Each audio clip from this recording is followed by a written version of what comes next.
sad. With that, welcome everyone to the second season of Star Trek Hope. Before we get started, we're going to talk a little bit about the time that has passed, the setting, what's going on, some stuff to talk about with that. So we're going to refer to this map a lot. You guys are currently at Starbase 23, which is right there, very close to the very bright red line here, which used to be the Romulan Empire, but as we know has been conquered by the Klingons. So this whole section, this red, is all Klingon.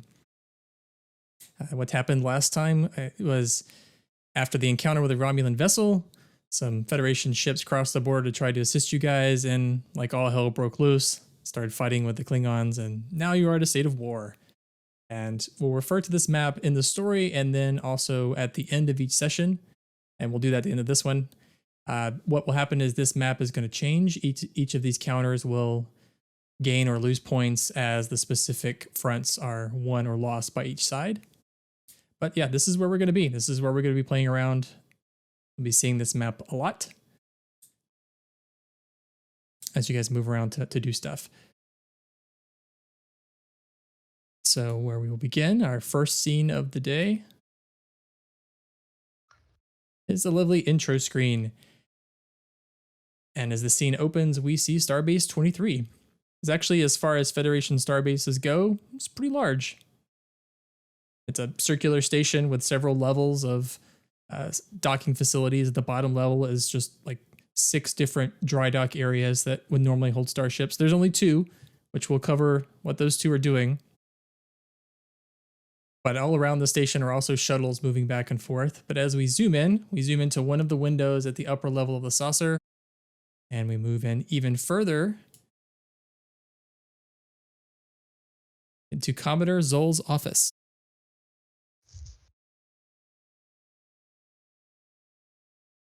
So Tuzon, you've been called to Commodore Zoll's office. It's actually the first time you're ever meeting her in person. You two have been communicating over messages and over the comm for, a few days. Actually, the entire Hope crew has been off the last week. You guys had shore leave on the station. But she's called you to her office to discuss what's next for you. And as you round the hallway, what's unique about her office is her door is actually locked open. I knock on the door panel. And as you peer around, you see a small Tellarite female. She looks up from her desk and she says, "Oh, come in, come in, Commander, come in." You wanted to see me, Commodore? Oh, yes. And as you enter, she turns her chair, she swivels it, and she jumps down. There's like maybe half a second before there's a thump when her feet hit the floor. And you see it's because she is very short and her chair was actually set up very high so she could see the top part of her desk. But actually, as her feet touch the ground, most of her body disappears, and you just see the top of her head and maybe a top of one ear as she's disappeared behind the desk, and she walks around to greet you.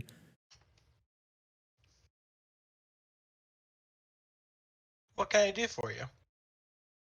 And she stops in front of you. You can see that, yes, she is in fact a very short Tellarite female. She's wearing a pretty standard Starfleet uniform with the operational color of red, and she has a Commodore's pip on her uniform.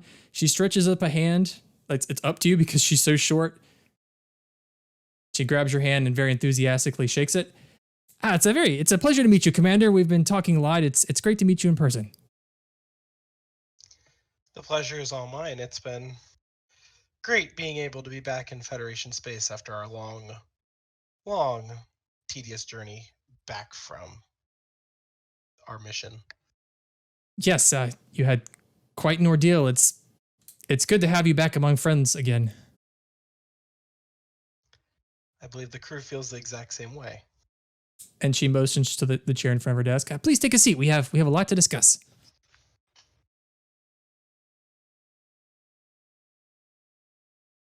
I sit and I'll wait for her to get in her chair. Yeah, she makes her way back to her chair. She has to kind of leap up and pull herself up to get into it because she's so much shorter than the chair.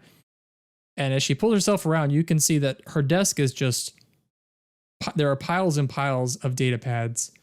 And in fact, most of her is hidden behind the piles of data pads. And in front of her actually is a very archaic thing. It's a piece of paper, and she has a pencil. that she looks like she's been scribbling diagrams or something on it. It's hard to tell from where you are, but yeah, rows and rows of data pads. Also, what's more distinct is there's actually a holographic projector on her desk, a portable one, and it's projecting. Looks like a scene from space because you can see stars, and there's something. It looks like a ship in space. Actually, it's very odd. And as you're looking at it, she has her arms. She puts her two arms, like her elbows, on her desk, and her hands are together. And she leans in and looks at it with you. And she actually kind of stares at it with what looks like an expression of affection. But what she's staring at, this vessel, it looks like a traffic cone almost, but it's a grayish color, and the center is hollow, just like a traffic cone. And as it's traveling through space, it looks like it's spinning. And she just kind of stares at it and just seems to forget that you're even there for a minute. I'm just kind of looking at it, head kind of cocked, going, eyes narrowed, like, what is that? And then she shakes her head a minute and comes out of her daze, and she says, sorry, Commander, this is a fascinating thing. The Hirelings have, well, we've been watching them for quite some time, and our long-range scanners just picked up this week that it looks like they finally figured out warp travel. This is their vessel, their first warp-capable vessel. It's a little strange. In fact, it's not using any kind of matter-antimatter drive that we're familiar with. It's quite remarkable. I have to apologize. You see, a lifelong engineer like myself, this is an exciting thing to see. I think any time a species breaks the warp barrier, it's a exciting day for all of us. I just hope we get to talk to them before they realize that this whole area is at war. Yeah, the war going on is putting some strain on our normal excursions as Starfleet.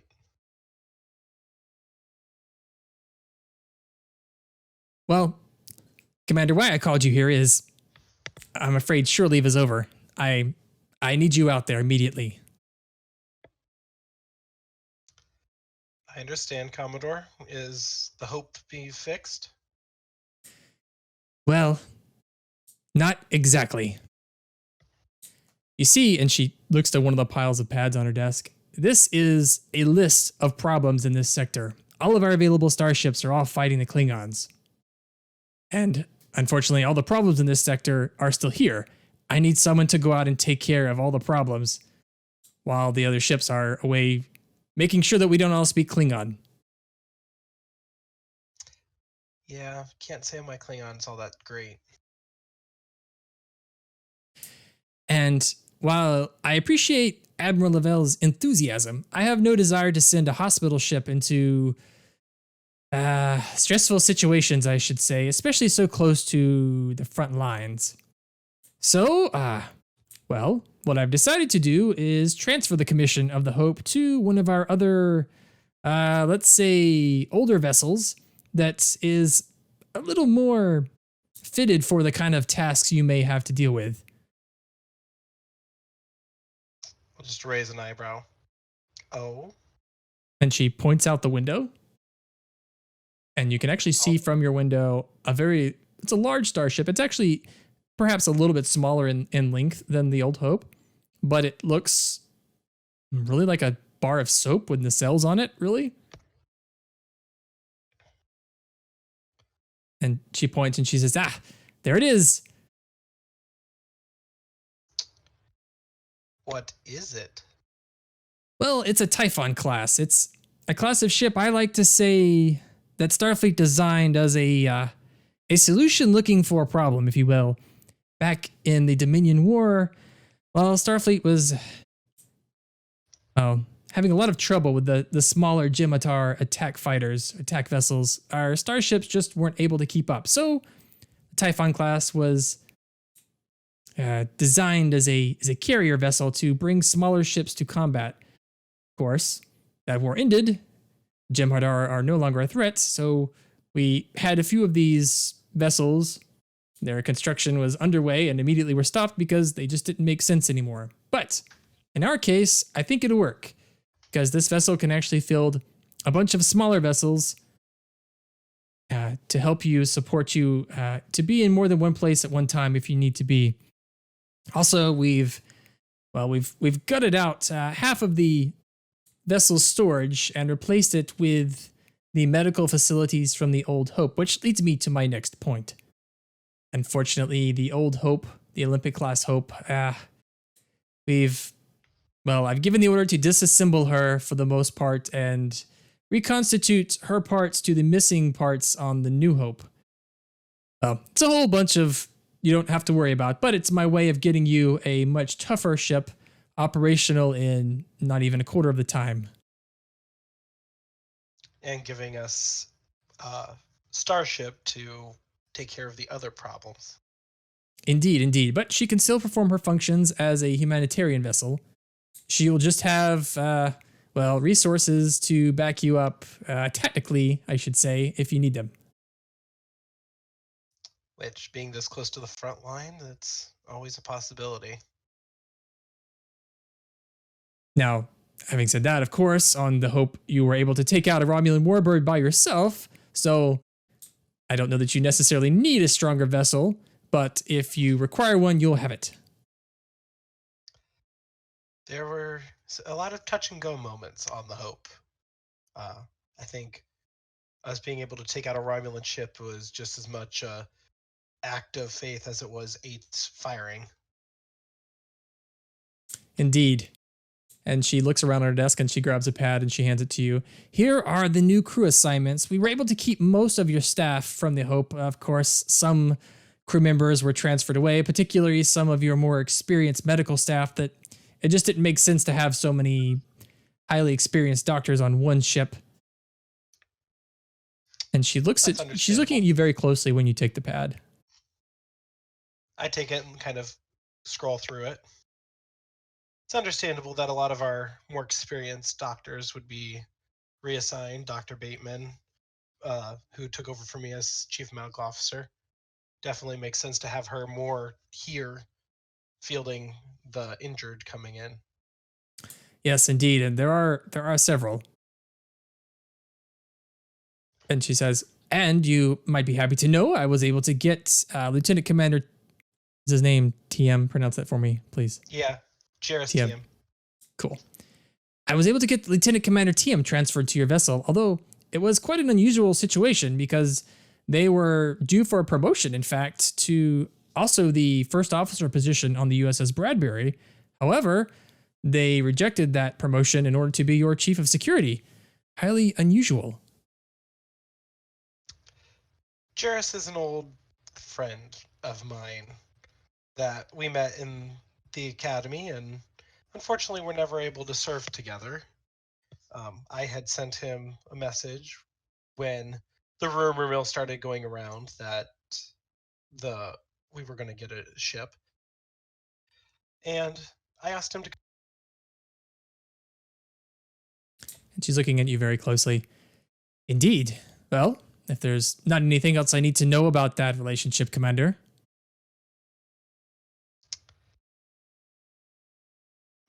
We have personal connections, but nothing that we've ever let get in the way of duty. Well, I trust that you will know how to handle a complex situation like this. You are now going to be captain of a new starship. Words I never thought I'd hear said to me as a doctor. Of course, you'll be out there dealing with all sorts of situations, but remember, one thing the New Hope has is the most advanced communication system we've ever been able to build on a starship. You should be able to be in contact with this starbase and really any ship in this entire sector at the push of a button. That makes it great for delegating missions out to the smaller vessels that the New Hope will be carrying, as well as if we need to lend assistance to here or the starbases in the sector. Absolutely. I hope we don't have to reassign you to any part of the front, although the Fifth Fleet has been having quite of a problem, but hopefully you'll just be able to solve the problems that we have locally, and maybe the Klingons will be tired of war soon, and we can all go back to our original mission. We could only hope that that would happen.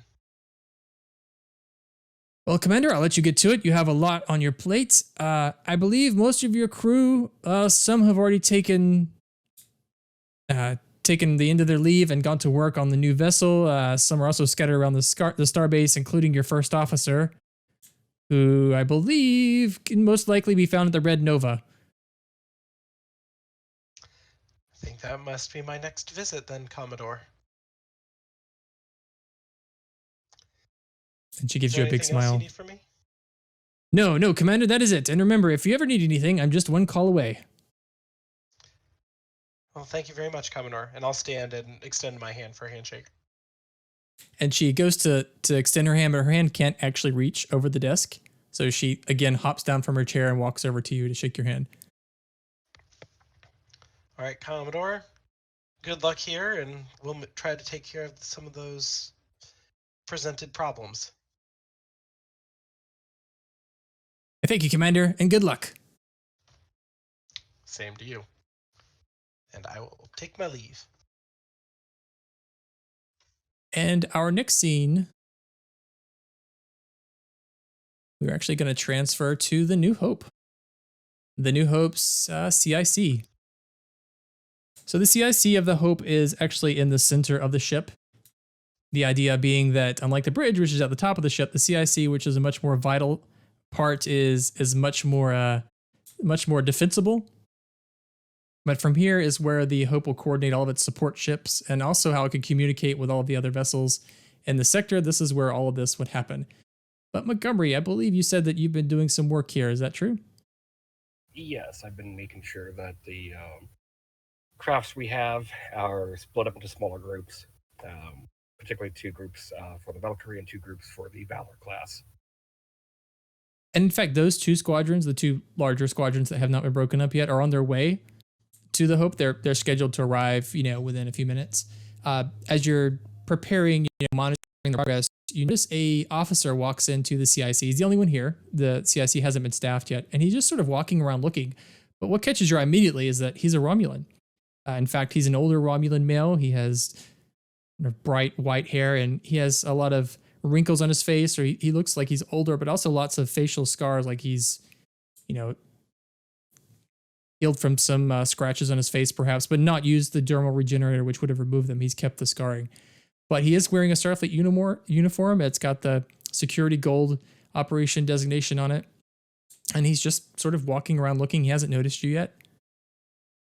I'm going to quickly feed his description to the computer and see if I can pull up his record. Yeah, immediately the record you pull up is he is Lieutenant Naval. He is the intelligence officer assigned to the Hope. A little good information for a second. Look to him. Lieutenant Naval. He looks up at you and he raises an eyebrow. Hello, I don't believe we have been acquainted. My name is Kenneth Montgomery. I am in charge of the CIC. And he walks over and he walks up the steps to the main platform of the CIC, which is raised from the rest of the room. The idea being this is where a captain or commander, or in your case too, the person in charge could oversee the operations, just get a bird's eye view of everything that's going on. There's also holographic projectors placed at different points on this platform. So you could have a projection of like the sector map or a projector of the airspace around the Hope to monitor what's going on there. So you have a lot of options open to you here. But he walks up the steps to you and he's still looking at you closely. He extends his hand to you in a human greeting. He'll take his hand and shake it. And he gives you a firm handshake, and he's looking at you kind of up and down as he does this. Is something the matter? No, Lieutenant. It's just my nature. I have been trained in analysis, and I'd have to say you were the first android that I've ever met in person before. Good. Is there anything I can do for you? No, I'm just touring this vessel. It's the first vessel of its kind that I've ever even seen. Have you seen many vessels? And he also raises his eyebrow. Is that a joke, Lieutenant? If you believe it to be, then yes. What is your role on this starship, if I may ask? When not engaged in fleet deployment, I am the flight controller on the bridge. When fleet deployment is necessary, I come down here as CIC. I believe the old Earth term would be wing commander. Interesting. Well, I believe we'll be working very closely. My position on this vessel is to be intelligence officer. I will be gathering communication from the front line and also from other ships and providing that to officers like yourself in order to make decisions. As he mentioned, he has intelligence. Monty's left arm immediately starts typing on a pad, and he just pulls it over without breaking eye contact and hands it to him. Good. This here will link your console to the CIC console, so you get direct feeds, and I will also get direct feeds from you. Very good. Thank you, Lieutenant. I wish to address I believe the humans call it the elephant in the room. It's my understanding that on Earth, many years ago, there used to be a creature called the elephant that would sneak into rooms and other places, and the humans would have to somehow avoid discussion of the elephant into an opportune moment. Well, I'm taking this moment to address the elephant, which conceptually is in this room, of course, not literally. I am a Romulan, and of course, your actions, I believe, weeks ago, led to the destruction of a Romulan vessel. Yes. I am only stating this as a matter of fact because to some, this could be a cause for concern. Do you believe it to be a cause of concern? Not for me, however, you also as an android could potentially create more concern, I should say. I see. If you believe I hold a resentment or a grudge against Romulans, I do not. It was an unfortunate circumstances that we had to fight them. I have no ill will or any horrid thoughts towards the Romulans or anyone else. Very good, Lieutenant. Do you believe that the destruction of that vessel was your only recourse at that time? With knowledge we know now, no. But unfortunately, the information we had at hand then, yes. Well, hopefully, I can do my job effectively to provide you with the information that you'll need in the future to make a more accurate decision. I would like that. Loss of life is against my programming. Indeed, it is very unfortunate. While Commander Varen had many faults, I'd have to say there were probably better uses for her than death. The initial idea was to beam them aboard the vessel and destroy the vessel. Unfortunately, they used their biological weapon to attack the ship. Far be it for me to second guess decisions that you had to make, especially when survival was on the line. It's just the gathering of information and analysis to consider alternatives is my primary function on this ship. Excellent. I look forward to working with you. And he looks over. Apparently, Lieutenant, you have some incoming vessels, so I will not take your time anymore. As the humans also say, it's a pleasure to meet you. Likewise. And in the future, if you encounter any other elephants, feel free to broach the subject. I don't have a problem talking about it. As I said, I'm not scared of these elephants. If I can be candid, I believe you have an obsession with elephants. It is a very interesting concept that humans would not talk about a very important issue just because it's awkward. As you stated before, I'm an android. I fortunately do not have this awkward issue. And Romulan culture, instead of ever talking about it, we would go into even further depths of deception to conceal it, we would never even attempt to hide it, or at least subtly pretend like it's something we would ever bring to light. Fascinating. Forgive me, Lieutenant. That was also my attempt at a joke. Ah. I have ships to take care of now. Thank you. Yes, very good. I'll continue to poke around. You have my information if you need me, of course. Very well. Thank you. And Naval, he goes back down the steps and continues to look around the CIC. He's not hitting any buttons or messing with anything. He's really just looking around. Yeah, Monty's just directing the attack side of things to one side of the ship, and the other shuttles that he's requested, he's directing them to the other side, and making sure they all have appropriate landing pads to go to. So the two squadrons, the two fighter squadrons that are coming in, of course, you haven't broken those up yet, so I'm just calling them two. There is a squadron of Valor class fighters and a squadron of Valkyrie fighters. The Valor fighters are the larger, for lack of a better term, bombers that are moving in first. They are just a little bit smaller than a runabout. Actually, so for a single pilot craft, they're remarkably huge, and they're slowly moving in.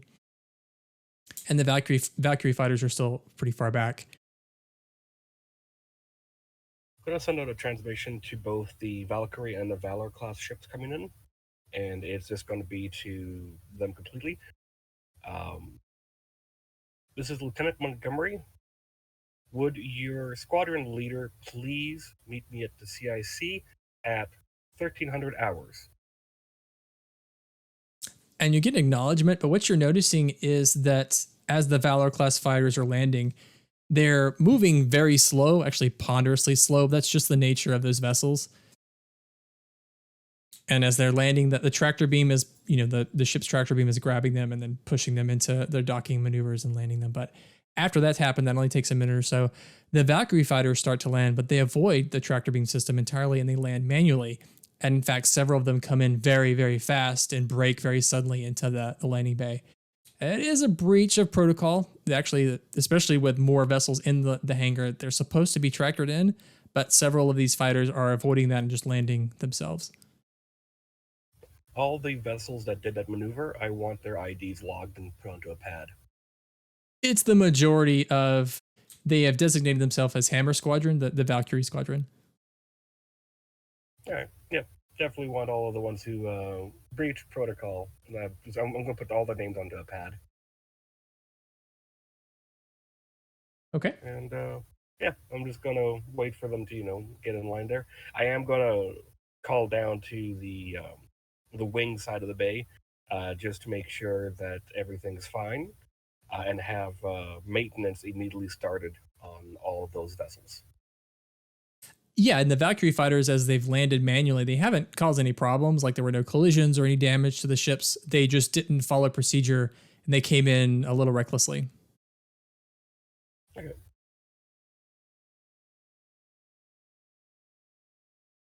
So Yeah, Tuzon, oh, go ahead. Oh, sorry.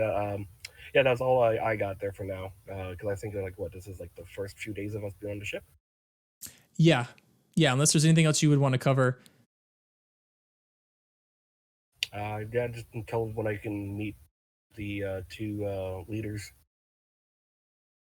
Okay. Tuzon, I believe you said you were going to the Red Nova to catch up with your crew members there? Yes, I was going to go meet my new first officer. Okay. So as you're making your way to the Red Nova is sort of like the place where most people go on the station. It's a bar / nightclub. But as you're walking into the main entrance, off to the side, you notice there's a seating area, which is outside of the more musical area. Yeah, his name was always Williamson. And it's just for people that want like a quieter bite to eat or something. And seated at one of the chairs is now formerly Captain Williamson. I'll notice him and I'll go talk to him. And as you're approaching him, you notice he has seated himself by one of the windows, just outside of the Red Nova. Through the window, you can see the Old Hope. She's under the final stages of disassembly.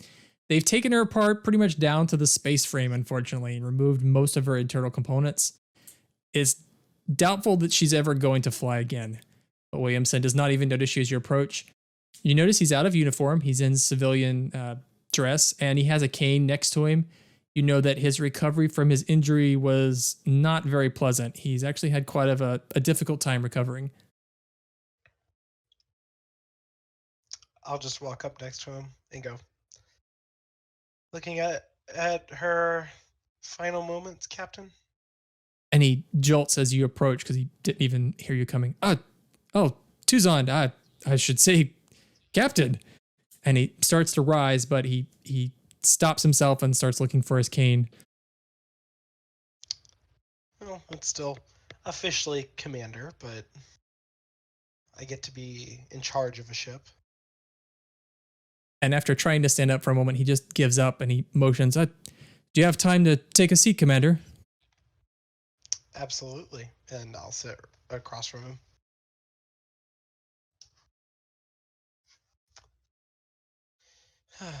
How have you been, sir? Just thinking about past decisions. And his gaze moves out to the view out of the window to see the Hope.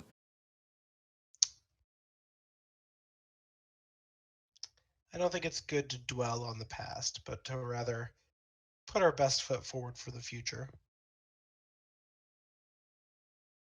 Well, I don't know if you've heard that I decided that my time in Starfleet was over. I officially resigned my commission.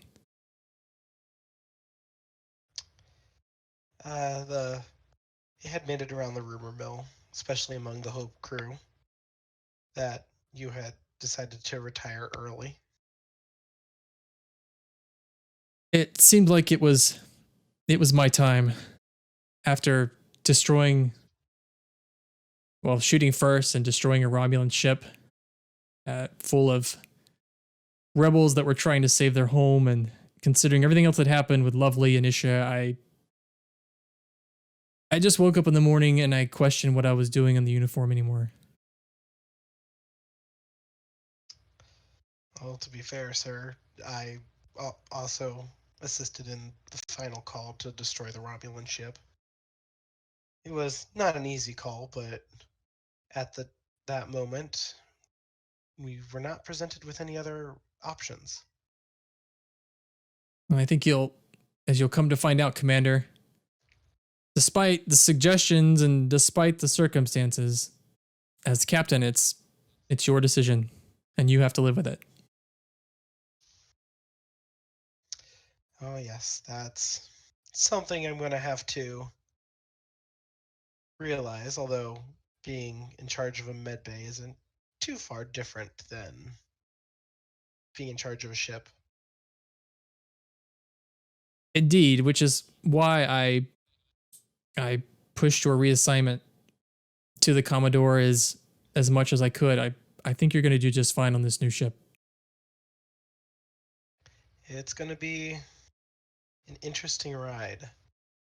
We're not going to be all doctors and medical personnel. We're going to have a range of officers and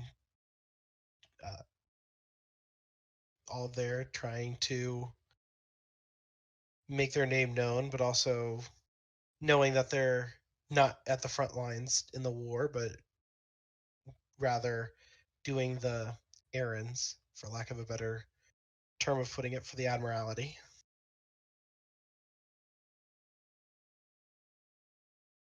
Just do me one last favor, Commander. Anything. Lieutenant Monty or Lieutenant Montgomery, just keep an eye out for him. As a synthetic, he is going to run into a fair share of, well, to say prejudice would be putting it lightly. There are a lot of people out there that are going to have a problem with him, especially wearing a uniform. Well, I guess we'll have to cross that bridge when we get there. So far, he's done exquisite in all of the tasks that we've ever assigned to him. It's going to be a new set of people and a new set of circumstances in the New Hope, but we'll look out for each other. That's all you can do, Commander. Well, Indeed. I don't want to keep you to it. I have to say I envy this part in your career. You fresh command, a new start, if you will. One that, as a doctor, I never thought I would ever have. Doctors don't typically become captains of a ship. Well, I have complete confidence in your abilities, Commander. You may have some doubts, but I have none. I have my doubts simply because I've never been the one that's in command per se. I never did the command courses at Starfleet. It's going to be a completely new experience that we'll overcome, but there'll be some growing pains, I think. Well, I've heard your first officer has a lot of command experience, or at least experience, not necessarily in Starfleet. I believe I saw them enter the bar area a while ago. I've never seen their race before. They look quite unique, I'll say. Be interested to see your reaction. I was perusing over their file on my way down here. I'm intrigued to meet the individual who will be my number one.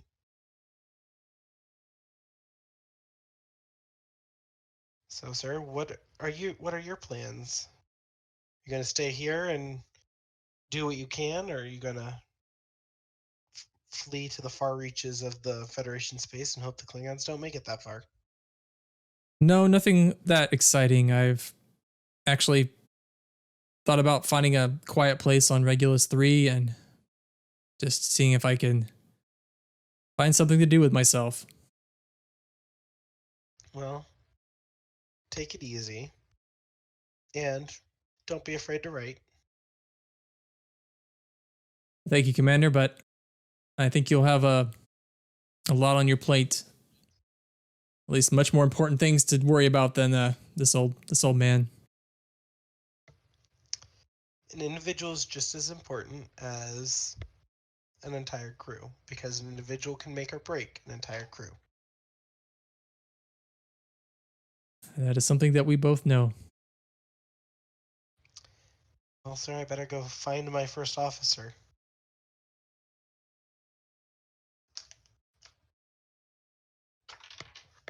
And as you stand up, you hear the loud music drawing you to the nightclub area of the Red Nova. And in my mind, I'm going, well, here goes everything. And I walk down and through the archway.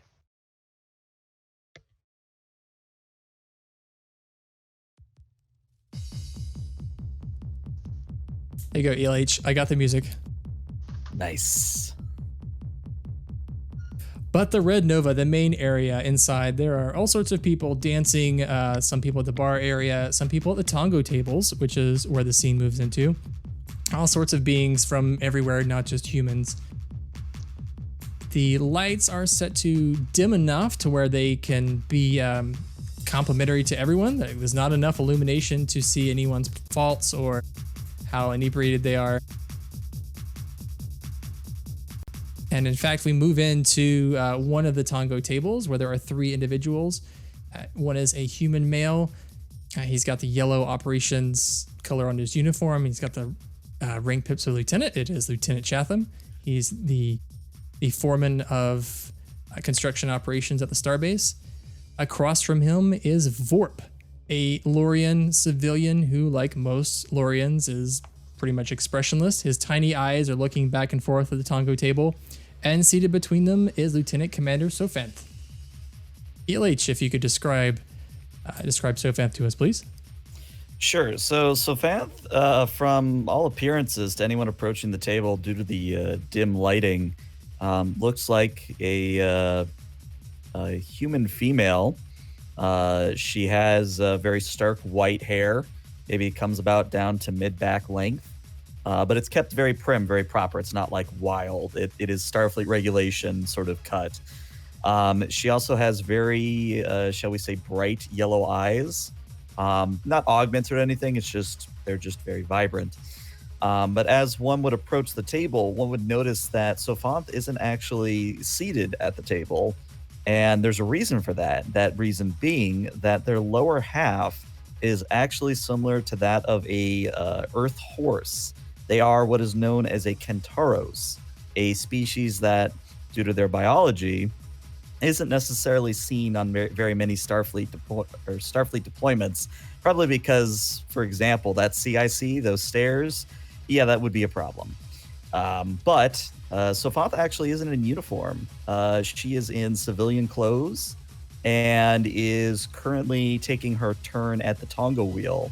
And she kind of looks at her cards, kind of looks a little bit miffed, a little bit annoyed, and says, God, I just don't have the cards today.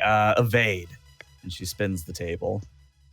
And the situation, Sophant, is that when you sat down at this table, there were many other people. In fact, there were probably 3 other individuals who have all lost their latinum and walked away. And the 2 remaining individuals are Lieutenant Chatham, who has noisily been talking about all sorts of things and slowly bleeding latinum, and then Vorp, who has silently sat next to you and has actually been cleaning up. He's been taking everyone's latinum pretty much except for you. You haven't quite got him figured out. He's a silent person who's just sitting here analyzing everyone, and he seems very lucky also. But Chatham continues on. He has a drink and he takes a sip and he says, I'm not saying that Romulans are bad people. I'm just saying that we shouldn't give them a colony here in Federation space. We shouldn't just do that. You know, we should check out, see who they are. You know, we shouldn't just turn our back and just say, hey, go stay here. Well, that's a rather antiquated way of looking at things, if you don't mind me saying so. We're supposed to be better as Starfleet. You know, I'm not saying that we don't help them. I'm just saying we help them while also looking out for ourselves. There's nothing wrong with that. Well, let's explore that a little bit. You say that we're not helping ourselves here. Was that moon being used for anything else? Well, you know, okay, let's take a look at Regulus, okay? Regulus was, you know, it was kind of a backwater, dusty desert planet. You know, people would go there sometimes. It wasn't very populated, but now there's all sorts of crime. There's all sorts of, you know, terrorism and stuff. And I'm not going to say it was the Romulans, but when they moved in, it came with them. You know, if it were anyone else, I'd accuse you of being a little bit racist. You know, it's just you know, gosh. And then he goes to spin the Tonga wheel. So the way I thought we could do this and actually sort of make a game out of it is, let's do an opposed roll with the 3 of the people at this table, and whoever rolls highest will be the one who wins, and we'll actually treat it sort of like unarmed combat, to where I'll have you do a roll of challenge dice based on however you're betting, which we'll get into in a second, and that number will take off of everyone's stress score, and that'll be how much latinum you've won. So, for example, Sophant, how are you approaching playing this game? Are you going to try to like con everyone? Are you going to try to read their expressions, or how are you handling this? Oh, I am definitely conning people. That nervous sort of expression that she's wearing, and even maybe even is exhibiting through like the wag of her tail. It's one of those things where she is putting on the air of, I'm new at this, I don't know what I'm doing. But probably by this point, Vorp has picked up that this is all an act, and Sophont is full of it. But I don't think Chatham has picked up on it, which is a good thing. He doesn't have much latinum left, but he continues to bet, and it's almost like he's not paying attention, which might be exactly what you're hoping for. But if you can give me, it sounds like a controlled daring, we'll run it against these other guys and see who makes it ahead of in this last roll. Controlled daring would be 2 attributes. I'm sorry, no, command daring. Command daring, all right. It's not, Tongo is Ferengi, so I don't think Wadi culture is gonna help me here. I think it'll apply. Yeah. Oh, okay. Wadi culture, knowing how to play a game, or at least, con somebody, it applies. All right. I'm gonna give you 1 threat, so that I'm rolling 3 dice. All right. Survey says, oh, I am apparently rolling very hot tonight. Impressive. Mm-hmm. Oh dear, and that's a complication for warp. That's 2 complications for warp. Oh, wow. So I think, so how many challenges am I rolling? Am I rolling 1 plus command or 2 plus command? Yeah, 1 plus command, and that's how much latinum they're going to lose, and you will gain. All right, so that's going to be 5. Let's see what I roll before I say anything else. Hey, 4. That's good. I would like to give you 1 more threat so that I have a total of 5 stress. And if we're running this like unarmed combat, that means that they each take a quote-unquote injury. So the way I'd like to flavor it, if possible, is as it comes back around to me, I look very nervous again. I almost like bite my lower lip.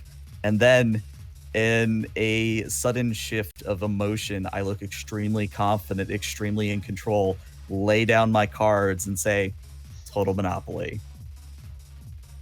And what happens is Chatham had not been paying attention and he had gone all in. Vorp had been playing it a little more conservatively. I'll deal with the complications that he has in just a second. Actually, let me spend some threat because I'm going to kill that first complication he had, but we're going to keep the second. But Chatham, you just wipe him out completely. Like when you show your cards, he shows his cards, he has nothing. Like he should have probably folded, but he just kept going. And you have all of his latinum. Vorp lost some latinum, but he actually was playing a little conservatively. I'm going to say the complication here, Sophanth, is you think you might actually have a tell on Vorp, which I will use. Let's say I'll give you 1 free D20 reroll on an X-Opposed check with Vorp because you think you might actually have a tell that you've spotted from him. Okay.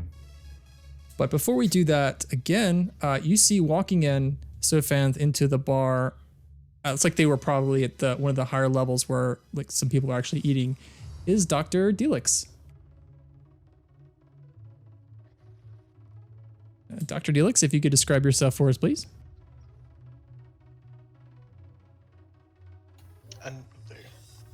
Gotta remember to unmute myself.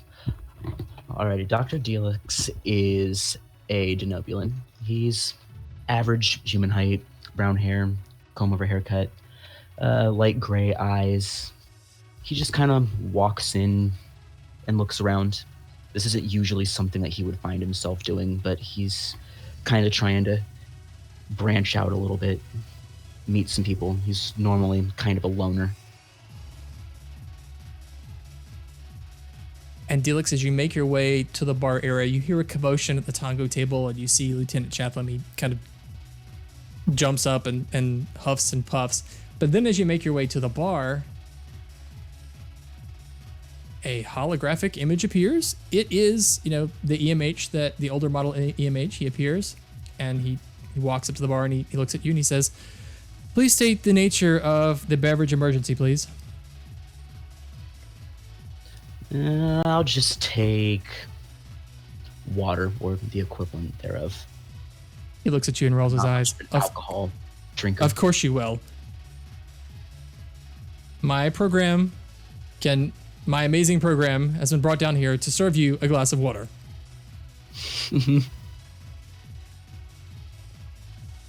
And he leans his hand over to the replicator, replicates a glass of water, and hands it to you. Thank you. Will that be all? Can I deactivate my program now? Yes. And he deactivates. Just kind of hang out at the bar, but look over at the commotion going on at the table. Not really eavesdropping, but kind of eavesdropping. Well, And Mr. Chatham, it appears that you have nothing left, unless you want to literally give me the uniform on your back. no, Lieutenant Commander, I think I'll take whatever pride I have left and get back to work. Remind me, GM Josh, he's a lieutenant? Yeah, he's a lieutenant. And as he starts to leave, I say, and Lieutenant, consider this a formal offer or formal order. Go see someone about your innate racism. And he looks taken aback. Oh, okay, Lieutenant Commander, I don't know exactly what you mean there. I don't find it racist at all, but I guess I could talk to somebody. And Yes, I good think luck you'll out there find on it- your starship. Yes, I think you'll find it very illuminating once you express these concerns with a therapist. I think you will find you will grow from the experience. Sure thing.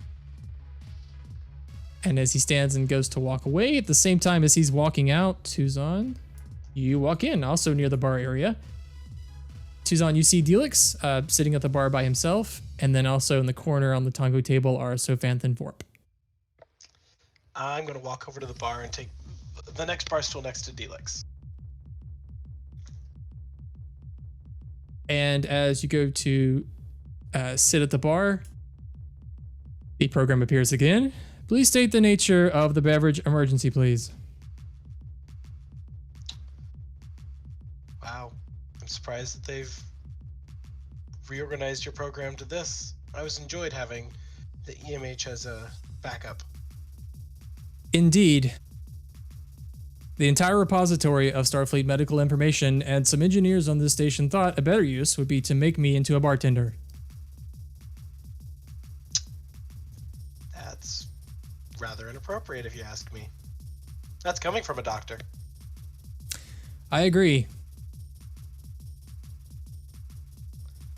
Well, if you don't mind making me a beverage, I wouldn't mind taking one. Of course. Now's the time you tell me what you want. Blue Hawaiian, please. Very good. The extent of my programming knowledge will be used to walk over 2 steps to a replicator and type in what you just said. And the drink I appears just kind of smile. immediately, and he hands it to you. Thank you, EMH. You may deactivate. Thank you. And he deactivates. I turn to Delix. So are you having fun here? Just kind of checking things out. I'm a tad bit uncomfortable. This is a little out of my normal range of personal activities. Oh, you can't say that once when you were at Starfleet Medical, you didn't go out into San Francisco and enjoy the nightlife. I can, without a shadow of a doubt, say that I did not go out and enjoy the nightlife. Oh, you're no fun. Even I did that, and I grew up in the concentration camps on Bajor. Now I realize you were on the Bajoran colonies, but still, you gotta live a little bit. Just never struck me as something that would be considered fun. Remind me, we have to take you to the holodeck and have some fun on the new ship. Have you heard of your new, or have you been told your new assignment? I believe I have. Chief Medical Officer of the Hope. The New Hope. Yep, and you get me as the commanding officer. Unfortunately, the other doctors are being reassigned to more critical roles, such as here on Starbase 23. So, Makes sense. you and I are going to have to make sure that the medical situations on the ship don't get too out of hand. I'm sure with the two of us, that won't be a problem. Although it will be mostly in your hands. Hey, at least I know if I run into a situation that I don't feel I can handle, that there is somebody that is more than capable, available. You run into a situation that you have no idea how to do, I don't think that's possible. I appreciate your confidence in me, Commander. Anytime. Although, I came down here for another reason. Our new First off, my new first officer is apparently here. Commander Sophanth. I have not met anybody. I only just walked in here a few minutes before you did. Fair enough. I wonder if the EMH knows. I'll, tap on the bar. EMH, I have a question for you. And he appears. Please state the nature of the beverage emergency. No emergency, just curiosity on some of the clientele. I'm a bartender, not a dating service. Don't worry, I got that realm covered. More to the fact, I was coming down here because I was told by the Commodore that my new first officer would be down here, Commander Sophanth. Oh yes, Lieutenant Commander Sofend. You'll be looking for that one. The one with all the legs. And he points over to the tango table in the corner. Interesting. What can you tell me about her?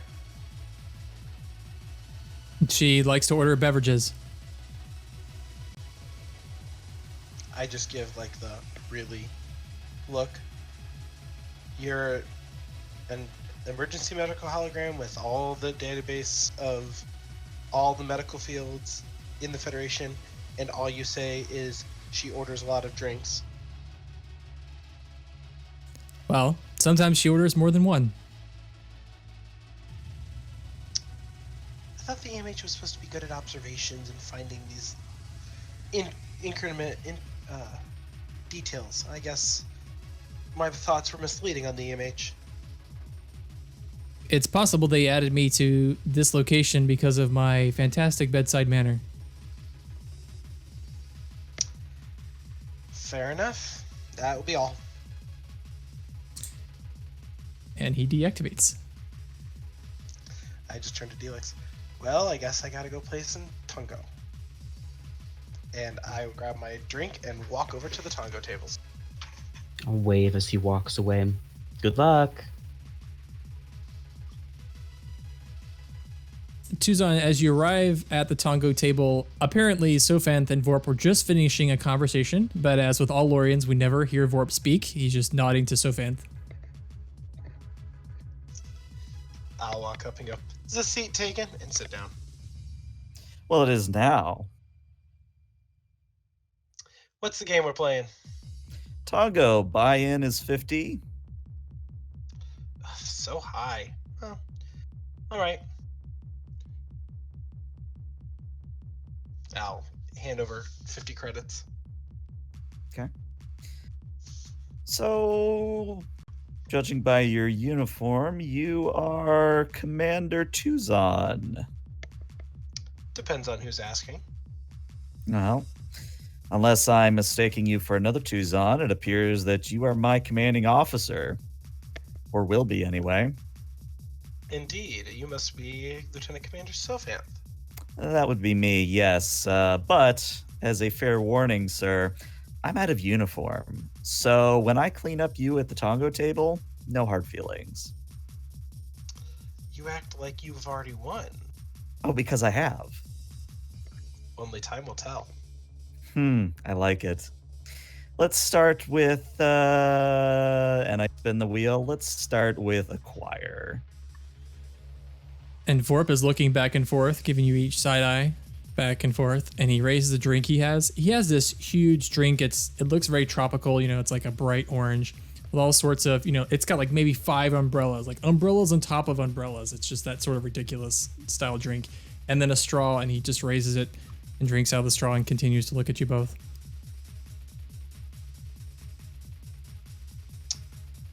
All right, let's see what we can do. So Tuzon, tell me, how are you playing? Are you going aggressively or are you going conservatively here? A little aggressive. So why don't you two do a command daring or do opposing again, and then Vorp will also do his roll. We'll see what happens.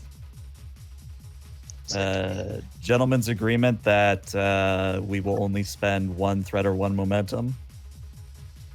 Sure. All right, cool. I will spend 1 threat on my end. Just so you know, too, the threat that I have at the end of the game, it's going to be used for something that will not be great. And when we get to that final battle map, I'll talk about it. But dumping lots of threat pretty much in this entire season is not going to be good for you guys. Makes sense. Fair enough. You said daring command? Daring command.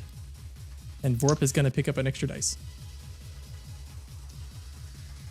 Basically, I'm funding Vorp's extra dice at this point. I'm going to give you another threat. Although, I was going to ask, could Vorp. any of my focuses come into play?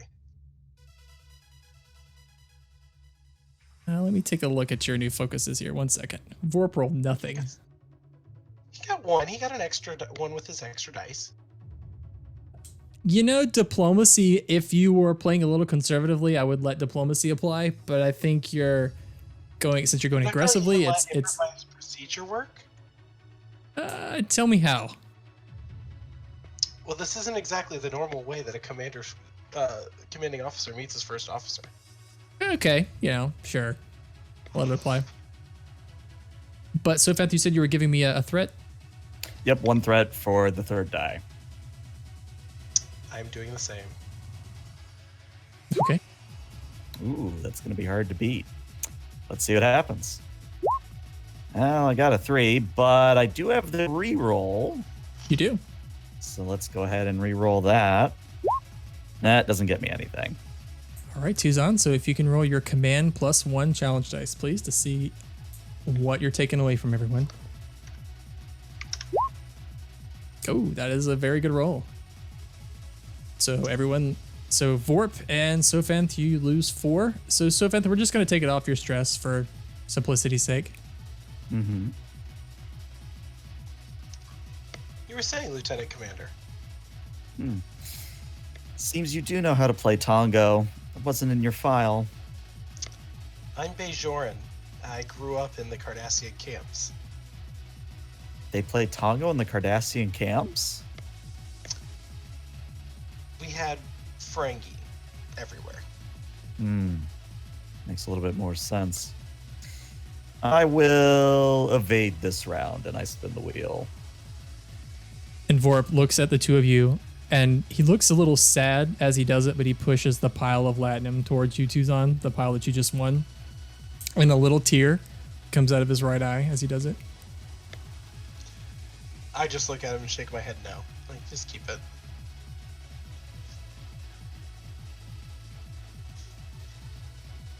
Although, So yeah, unless either of you are going to change your stance on how you're going to approach it, let's do another command daring. nope, I'm keeping it. Yeah, I'm going to keep mine as well. I'm not going to give you Okay. threat this time, though. Okay. I think I'm going to go all in with Vorp and buy 2 extra dice for him. You can do it, Vorp. I believe in you. I want to see what 4 rolls. There it Oh, is. wow. Taking it home. Wow. 4 successes. Wow.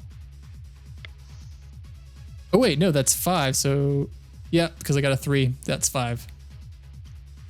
Wow. Alrighty. I can't win with just 2 dice. I think Sophanth would spend her determination. Life is a game, and I hold all the cards. That sounds perfect. And then, because she's got a very competitive streak in her. I know I said I wasn't gonna give you threat, but after seeing that, yeah, have 2 threat because she's wanting that 3rd die. It would be very Okay. embarrassing for her to lose it all here.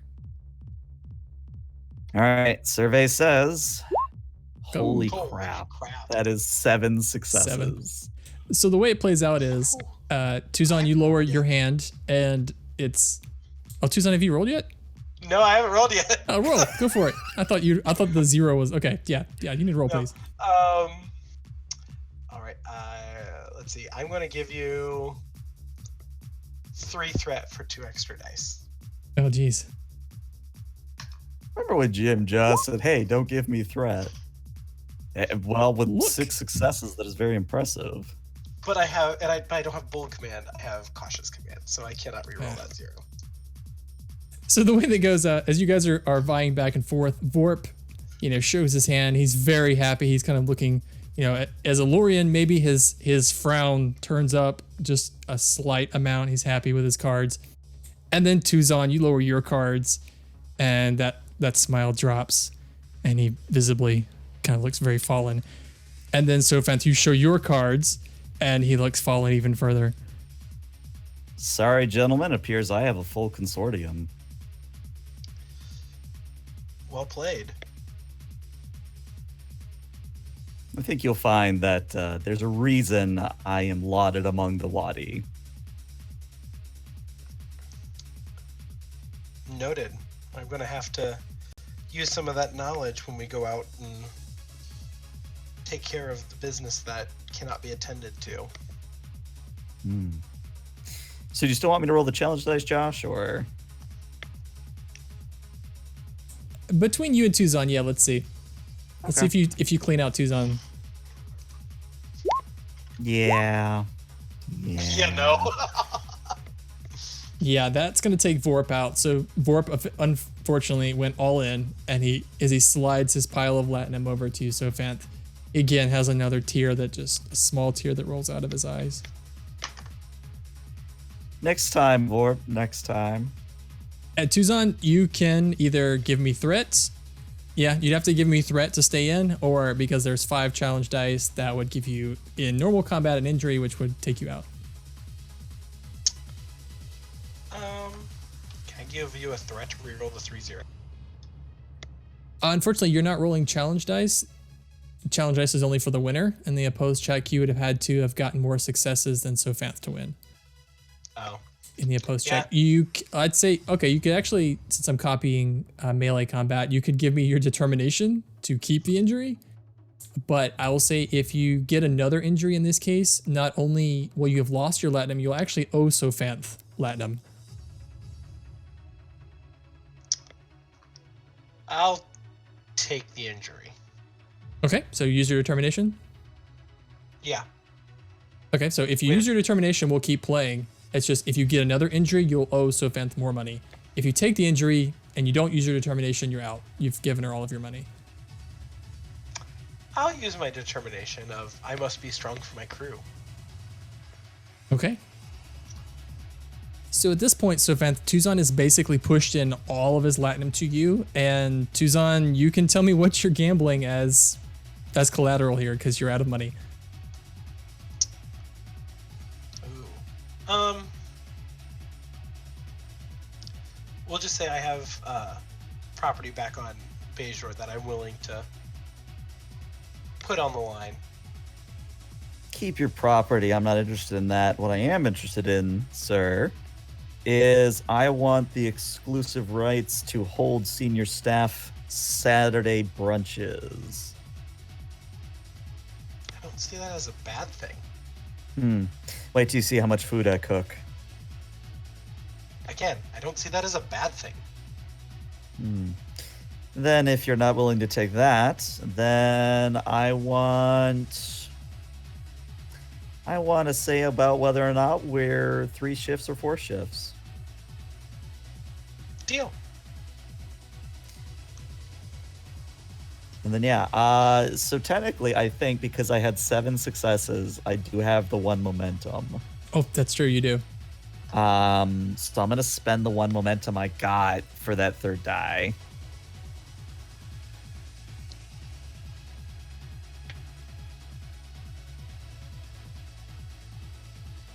Yeah, so Tuzon, at this point, you'd have to give me threat for more dice. You've used your determination.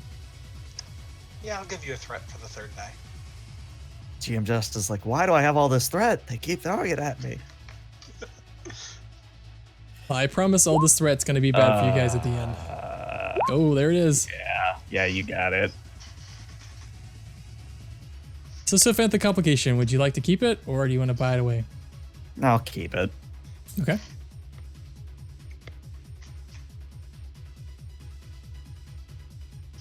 I'd say the complication here, Tuzon, is you picked up a little bit of a tell on Sophanth. So the next time you have to influence Sophanth to do anything, I will give you an extra dice.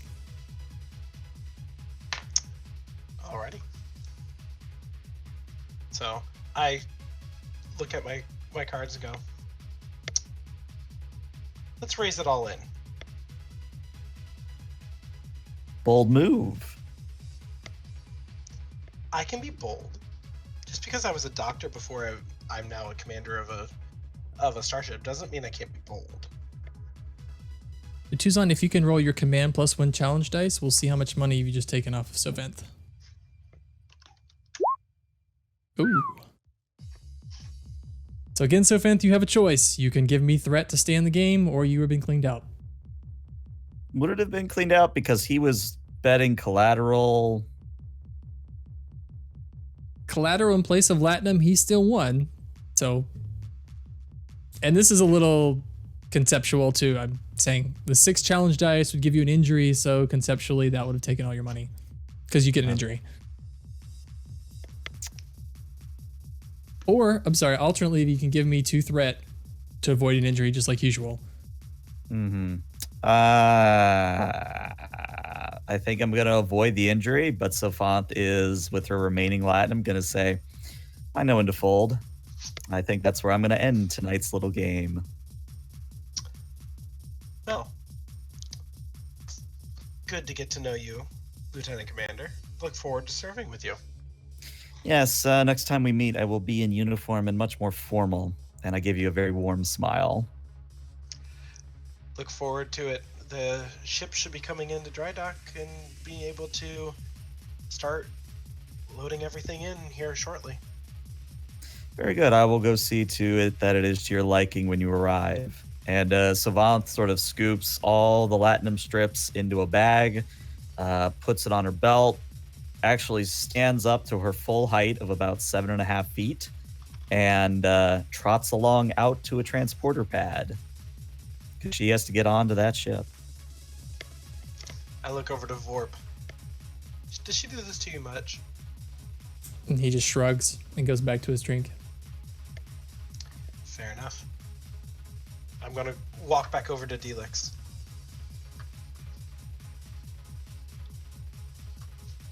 So, Doctor, did you learn anything? Not to bet against her, Or rather, not to bet against me. or both. Also true. She's an interesting officer. I think we're gonna have a Seems pretty like good crew. I look forward to seeing what we can. I'm looking forward to see how we work together. Me as well. Well, Doctor, get some rest because tomorrow we're gonna be full force on the new ship. Of course, Commander. Have a good night, and then I'll finish my drink, leave it on the bar, and walk on out. As will I. And we're going to transition back to the CIC on the Hope with Monty.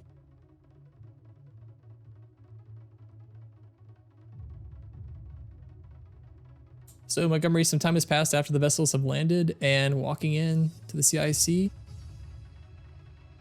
is a Bolian male. He looks kind of short considering the normal height of Bolians. He's wearing a flight suit, a Starfleet flight suit that has the Lieutenant JG rank on it. He's also got a patch on one side of his chest that says his name. That's Rux, and then he has a flight squadron patch on the other sleeve. He walks in and he looks around. Where's this Lieutenant Montgomery? Lieutenant Montgomery.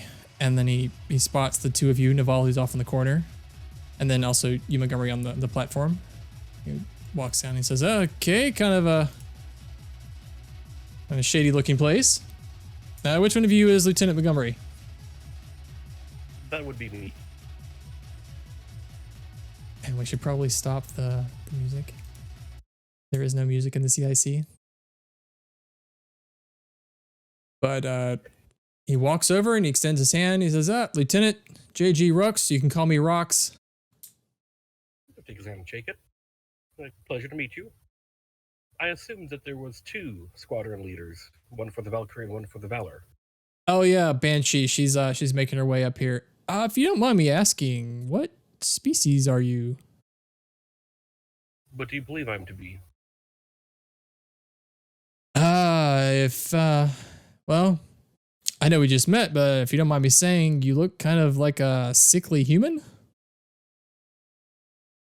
As far as I'm aware, my pigment is appropriate for a healthy individual. I'll admit I'm not very good at judging age or species. In fact, I'm not the best. I'm just a pilot. They pay me just to fly things around. Yeah, Banshee, she's on her way. A little heads up.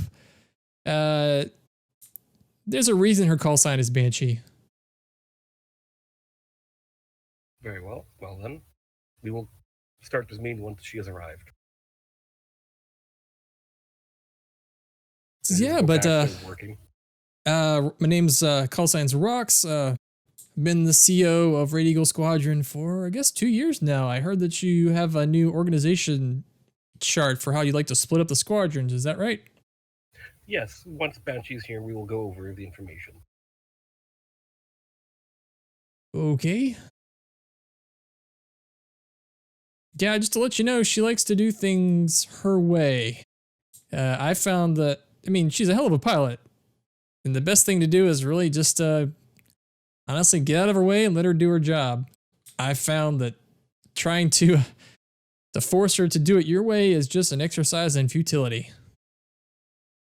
I'm just going to look up to Naval. Like, is this the elephant in the room? He looks back to you and he says, I believe, Lieutenant, that you found it. Interesting. And Rux looks around. What's elephant? What is that? Is that a person? It's a large mammal. Earth-based. Very big. And apparently it hides in rooms. Are those on this ship? There is one in the CIC right now. Computer, locate. What's her name? Gosh, what is her name? I guess. Oh, that's right. Her name is Chevelle. She's Lieutenant Chevelle. We just call her Banshee. I had to think for a minute. Computer, locate Lieutenant Chevelle. The computer says, Lieutenant Chevelle is in the CIC. And just as the computer says that, she walks in. Lieutenant Chevelle is maybe a younger side Andorian female. She walks in. She also has on her flight suit. She has it kind of zipped down a bit, revealing a little bit more of herself than probably she should by regulation. But she walks in. She looks up and she says, "Yes, I have arrived." I'm just gonna look at the time. Is it 1300 or is it after? It's a little after. Rox is actually a little late. Banshee is very late. I'm just gonna pull a pad and punch in some information. Thank you for coming to the CIC, and welcome to the Hope. I am Lieutenant Junior Grade Montgomery. You will be reporting directly to me. And she casually walks her way over. She's looking at the different displays and panels. She hears you and she's walking towards you, but she's obviously ignoring you so far. Furthermore, if I say 1300, I expect both of you to be here at 1300. Do I make myself clear? And she's made at that point. She still hasn't really looked at you much. And she says, hey, Rox, we got another one of those. And Rox replies, Banshee, he's, the new blood. Let's try to ease him in gently here. He's gonna hand Rox a pad. This pad here dictates the information of the new squadron split up. Valkyrie and Valor will be moved into 2 different units, Alpha and Omega for Valkyrie, and Red and Blue for Valor. Questions? Rox looks at it and he's like, well... See, the thing is, Lieutenant, we've trained in a full squadron, which means all of our time on the simulator would basically be invalidated if we were to change up our organizational structure. It's one of those things that looks good on paper, but I'm here to tell you, when you're out in your space, your training is everything. And then Banshee interrupts and she says, oh, you must be that moron that decided to split the squadrons. Do you both believe yourselves to be adequate pilots? And Rox says, well, I think I'm an adequate pilot. And Banshee laughs and she says, no, there aren't any good pilots on Valor class fighters. And what about Valkyrie? Do they possess good pilots? And she laughs. She says, of course. And Rock says, well, I'll give her that you've got to be a good pilot to pilot a Valkyrie, because if you take a hit, you're dead in one of those. So I can't say the best pilots, but at least the most foolhardy are on those ships. Then you should have no issues breaking up these squadrons into smaller groups. If you cannot adjust or adapt on the fly or to long-term changes, how do I expect you to function when you lose one or two individuals? If you cannot do this, should I transfer you? And Banshee makes her way up the stairs. She's still not really paying you attention. She comes around the corner and she looks directly at you and she freezes.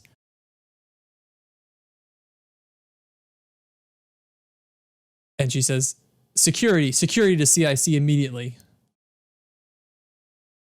Rox is like, hey, I don't really approve this plan either, Banshee. But I don't think we need to throw anybody in the brig. I think that's a little early. And Banshee stops and she says, hey, you idiot. This thing is an android. Yes. And then Rox takes a step back and is like, oh boy. Are you referring to the Mars incident? Banshee has elevated her aggressiveness. Like, it was a little casual when she walked in, but she is looking at Montgomery very angrily. Violence is definitely on her mind. And Rox leans in and he says, here's the thing, Lieutenant. Lieutenant Chevelle over there lost a good portion of her family on Mars. Then she suffers from PTSD and should not be a part of this wing. And he'll just turn back around and start writing up on the pad, pulling up her file. He's like, I will find a replacement for Banshee. And after a few moments, walks in Ensign McGinnis. And he's got a Type 3 phaser rifle, and he walks in and he's like, security disturbance. Is everybody okay? What's going on? And Banshee says, Ensign, take this thing into custody immediately. It has no place in the CIC and actually has no place in that uniform. Just gonna look up to McGinnis. And McGinnis says, he shakes his head and he's like, this always happens to me. I'm always the one. Lieutenant, that's Montgomery. He's the operations officer on the Old Hope. I think he's our new flight operations officer. I don't want to disobey orders, but is there any cause for me to take him into custody? She's having a PTSD breakdown. Disregard her request. But please, feel free to stay in the room. He's going to turn back around and look at Banshee. He's like, I have had no part in the attack on Mars, so I do not know why you have hostility towards me as an individual. As far as you're concerned, I am your commanding officer. You will either accept my orders, or I will submit a transfer out, and I will include your hostility and your racism towards me, so that your next commanding officer will be aware of what he has. Do I make myself clear? Montgomery, give me a command presence difficulty 5. Ooh. Man, presence. Presence 8. Good. Okay. Difficulty 5? Yeah. I'd let a strategy tactics focus apply here. You are kind of tactically approaching this. Maybe not so subtly, but there is some tactics here, sure. Yeah, she's an Andorian. They appreciate being more blunt. Jittery. You know what? I'm gonna give you the beans. Take all the threat. Okay. As a reminder, he said that he was going to spend it on something bad. Hey, Don't give him threat. That'd be right without the airlock the moment you guys start gambling against each other. Okay, so 6 threat. Got it. There's a difference, man. Yes, but I might have bodily harm happening to me. You guys He can bring in a Borg cube or 2 spheres or 4 15 net threat. bars. Yep. You know, I honestly thought he was at 6. I forgot how 9s looked for a second. Oh well. Woohoo!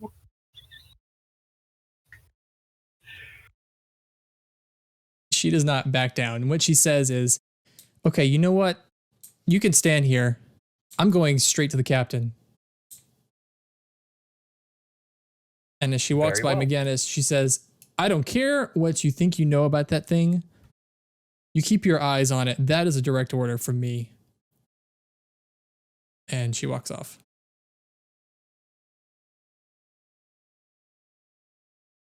Lieutenant Rex, this meeting will continue after she's either been replaced or has come to her senses.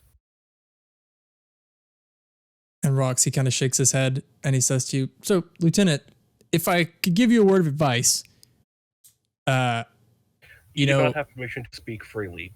Dismissed. Okay. All right. And he turns and walks away and he's shaking his head. And then he walks out the CIC. So, quick point of order: the captain may not be on the vessel yet, but Sofant now is. So, I guess Banshee's headed in my direction. I'm sending a message to Tuzon. Just a quick text. What are you sending to Tuzon? Let's play that out. You could actually just calm him over. Oh, yeah, I guess I could.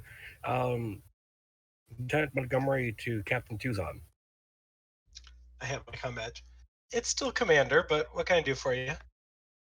Protocol does say that you are the commander of the vessel, which dictates that you are to be referred to as captain despite your rank. Fair. What can I do for you, Montgomery?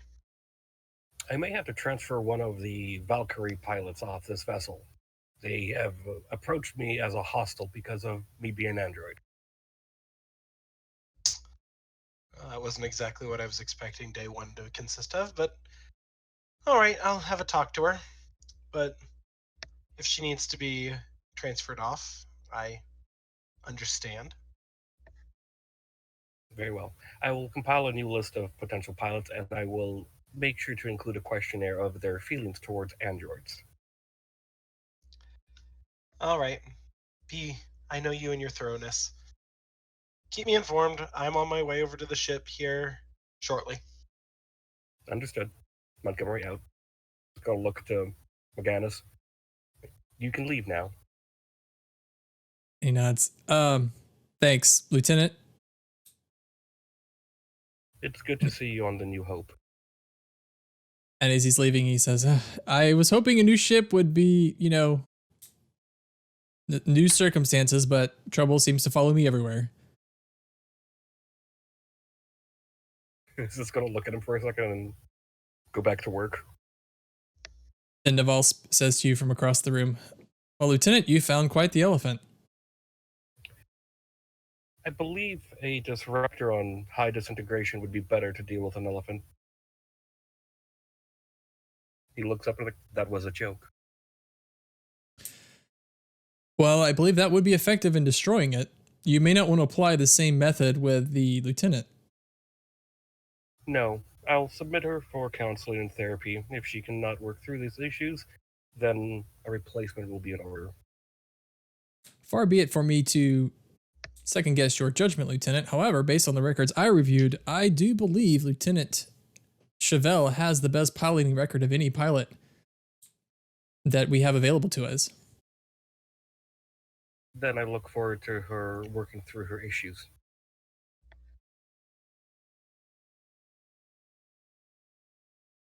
I believe there's also a human expression.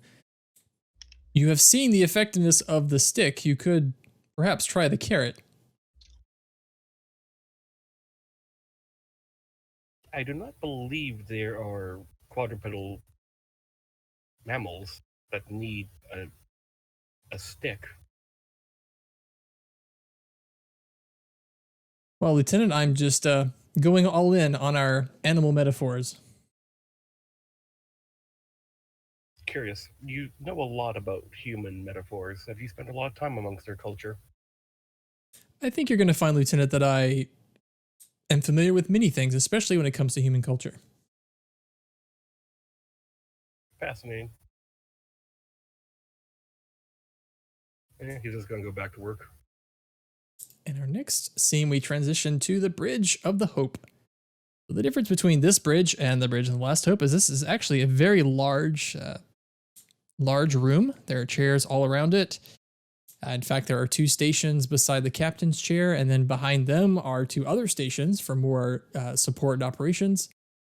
On the bridge, we have Lieutenant Loggins, who's working with the engineering team on Starbase 23 to get the last few things buttoned up. And Lieutenant Commander Sophenth, you are also on the bridge, just seeing how things are going. Counselor Erin has also walked on the bridge. She's just seeing how things are going. She actually has nothing to do currently. But all that is interrupted as Lieutenant Chevelle storms onto the bridge. And she says, "Where's the captain?" Sophanth, now in uniform, probably the first thing anyone would notice is that her uniform is immaculate. As in, there is not a single atom or molecule out of place. It is very clean pressed, very without lint. It's, as I said, very immaculate. And she just slowly turns to look at Banshee and says, "If you have a concern with the captain, Lieutenant, then you may bring it to me, and I will bring it to the captain." And she looks over at you. "Okay. Well, whoever you are, did you know there's an android on this ship?" There's a pause. I look over at Counselor Aaron. I say, "Counselor, would you join me and the lieutenant in the captain's ready room, please?" She nods. "Of course, Commander." And I just sort of motion for Chevelle to go first. But once we're inside the office and the door is shut, I sort of look at Chevelle and I say, "Right, I can tell this is your first day on duty, so let's make some things clear here. I am the first officer, which means any and all concerns, as benign or, shall we say, misguided or heated, they come to me. They do not go to the captain. I am the filter for the captain. If I judge your concern to be worthy of his attention, it will be brought to him. But let's hear you're concerned about this quote unquote android." And Banshee says, "Well, first of all, they're illegal. They're banned. I don't even see why we're having this discussion." And Counselor Aaron takes her hand and she actually stops Banshee by touching her on the shoulder. And she says, "Lieutenant, why don't you just start from the top? What happened? Just fill us in on what brought you here." And Banshee re-outlines the events about how, she came up to the CIC and she noticed that there's Montgomery. And, and then she concludes by talking about the split up of the squadrons. And she says, "Commander, you'd have to appreciate that as a squadron, we've trained extensively in our current formations. I'd say if that thing were to make decisions and we were actually to follow them, they would destroy all of our cohesion, all of our training. We'd be back to square one. All of our formations would be invalid. Not to mention why that thing is even on the ship to begin with." Lieutenant, you put me in a very difficult situation. I understand the concerns you're bringing to me, and I am not pew-pewing them, I believe is the human expression. But at the same time, if I were to acquiesce to your request, I would be invalidating Lieutenant Montgomery's commands. So I will offer you a compromise, and let this be known that if you do not take this compromise, I will come down so hard on you that you will be busted all the way back to a provisional ensign. Is that clear? And she kind of stands there and she turns her head a bit. "Well, what do you propose?" The compromise is this. Either you submit yourself to formal counseling with the counselor here for a period as she sees fit, meaning she decides when it ends, and you acquiesce to Montgomery's orders, or you leave the ship of your own volition, and I don't have to tell the captain that our newest and quote unquote best pilot threw a hissy fit. And she stammers again. "So you agree you would let that thing tear up my squadron?" Well, think of it this way. If you cannot adapt and you cannot learn and get along with others, including Lieutenant Montgomery, then how am I to know that you won't pull something like this in the moment Let's say, for example, that we have to escort let's say, a new Vulcan pilot. I believe there was a Major Talise counselor, something along those lines. Oh, yes, Major Talise. Sure, let's go with that. Let's say that Major Talise is needing a escort, and they have with them an android. Are you going to blow up their ship because they have an android aboard, or are you going to escort them like you've been ordered? Of course, I wouldn't kill anyone, but I would make sure that You're not android answering was my question, was Lieutenant. disassembled. So what I'm hearing is you are taking the second part of the compromise I offered.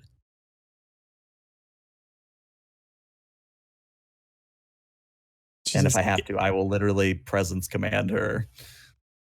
she stammers and she says, if that thing can stay out of my way, then and let me run my squadron, then I can be on the ship with it. Let's stop there. I'm going to make this very clear. If you say that thing one more time and I hear about it, even if somebody else says it under your command, not only will you be busted all the way back to ensign, but I will make sure that you are dishonorably discharged and thrown on whatever hellhole I can find that suits my mood. Am I clear? She shakes her head. Chime. I will call Chime it in whatever the it would. Well, I will call the thing whatever it calls itself. Computer, Montgomery, I suppose. please note in the log that Lieutenant Chevelle is hereby relieved of duty pending a JAG officer meeting. And she shakes her head. It's not the first time I've seen the inside of a brig, so don't worry about scaring me with that. But just ask yourself, while there's a war going on, do you really want to put one of Starfleet's best pilots in the brig? If you were the quote unquote best pilot, we wouldn't be having this discussion. And Counselor Erin steps forward and she says, now, both of you, if we could maybe calm down a bit. I know this is I a very... think it's a good time for Tuzon to walk in. I was also wondering if Monty could show up too. Just a party of the captain's ready room, sure. All right, well, Tuzon, yeah, I could throw you into that point. Yeah, I open the door and go, oh, look, the people I was looking to talk to. Please come in. Make yourself at home. Captain. Lieutenant Commander, I see that you've met our squad leader. Is it, let's see, Lieutenant Junior Grade Chevelle, I believe. He says, hello, Captain. Yes, my name is Chevelle. Call sign is Banshee. Well, I've already heard through the grapevine that we have some that you have some concerns. I walk over and take a seat at my desk. My concern, Captain, is that this, and she looks at you, Sophanth, entity has no experience in fighter operations, whereas my squadron has trained extensively in our current formation. To break that up would basically be invalidating years of training, to say the least. Also, I have a problem with an android wearing a uniform. Yeah, or Lieutenant, I guess Lieutenant Junior Grade Montgomery. He already informed me that you'd be bringing that concern to my attention. But you insulting one of the commanding officers aboard this ship, it doesn't sit well with me. As well as you blatantly disregarding your commanding officer in the CIC doesn't sit well with me either, or the Admiralty for that matter. And Banshee says, isn't that thing illegal? It's not an officer at all. It's just a walking murder machine. I interrupt her. That thing helped save the previous crew of the Hope, which I was in charge of at the time, making sure that we didn't end up going missing in action in the conflict that arose. That thing saved the lives of everybody on that ship. That thing has a name, and you will refer it to him as such. He is Lieutenant Montgomery. If you have an issue with it, well, you can be sent down to the brig, be off my ship. I'll talk to the Admiralty. I don't think the Commodore will be very pleased at that. Tuzon, why don't you give me a command presence? Let's do a difficulty of 4. Oh boy. And I've already used my determination. Could I assist him by being the imposing horse in the corner? Sure. All right. Because it's good because I have advisor, which means you get to re-roll a d20 if we need to. I also However, have with your advisor. assist, though, if you're going to go the intimidation route, I'm going to increase the complication range by 1. I think that's fair. I also have advisor. Because she's Andorian, it might go the other way. This is true. This is very true. Well, I'm at least going to use the 1 momentum we have for a 3rd die.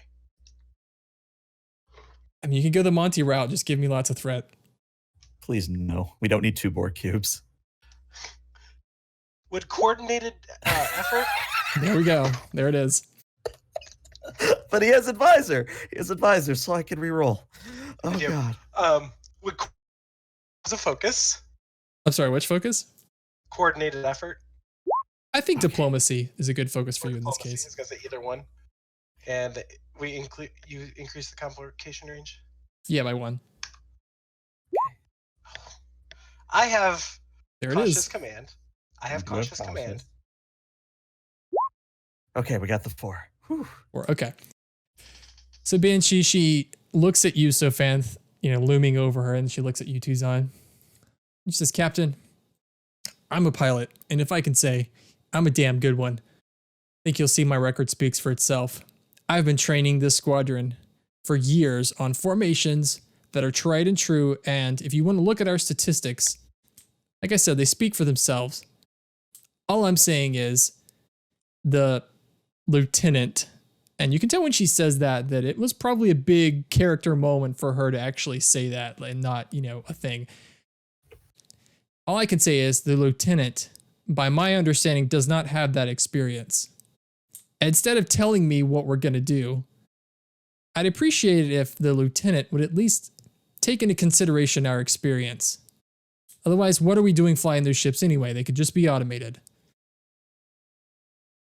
I can Come on, understand your Tisha. concern, and I never questioned your ability as a pilot. But I can also see what Lieutenant Montgomery is doing as well. We are in an interesting situation with the ship. We are not at the front lines. However, we need to be able to assist everything in the sector. All the colonies, all the homeworlds. Any time anybody asks for assistance, we are the ones that respond. We're going to be broken into smaller teams because sometimes smaller teams are what we're going to have to run. Your 2 fighter wings are still going to be the same unit, but it also is a characteristic of a good fighter wing to be able to operate under smaller circumstances.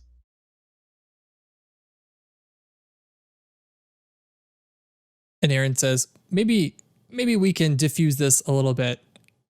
Lieutenant, and she says to Chevelle, why don't you follow your orders, of course, but raise your concern to Mr. Montgomery. In my experience, he seems to be very reasonable, and I'm sure if you make a compelling argument that he will listen to it.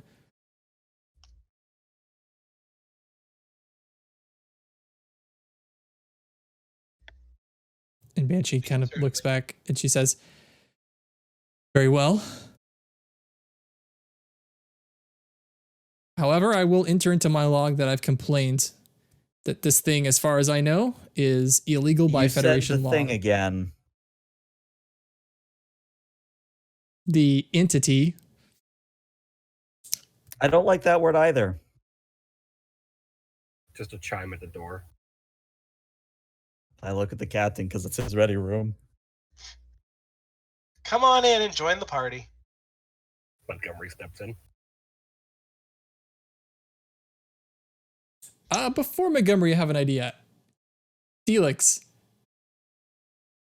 walks in because Delix, this is actually the time where you had scheduled a tour of the new sick bay with the captain. So you're here when you're supposed to be. Everyone else is here kind of accidentally.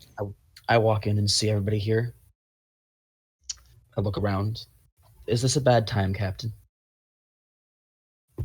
Hello, Doctor. Not necessarily a bad time, but might be best if you just wait out in the bridge for a few more moments. Of course, sir. Unless you want to come in and join the discussion. It's rather quite fascinating. Ooh. Okay, I'll take notes.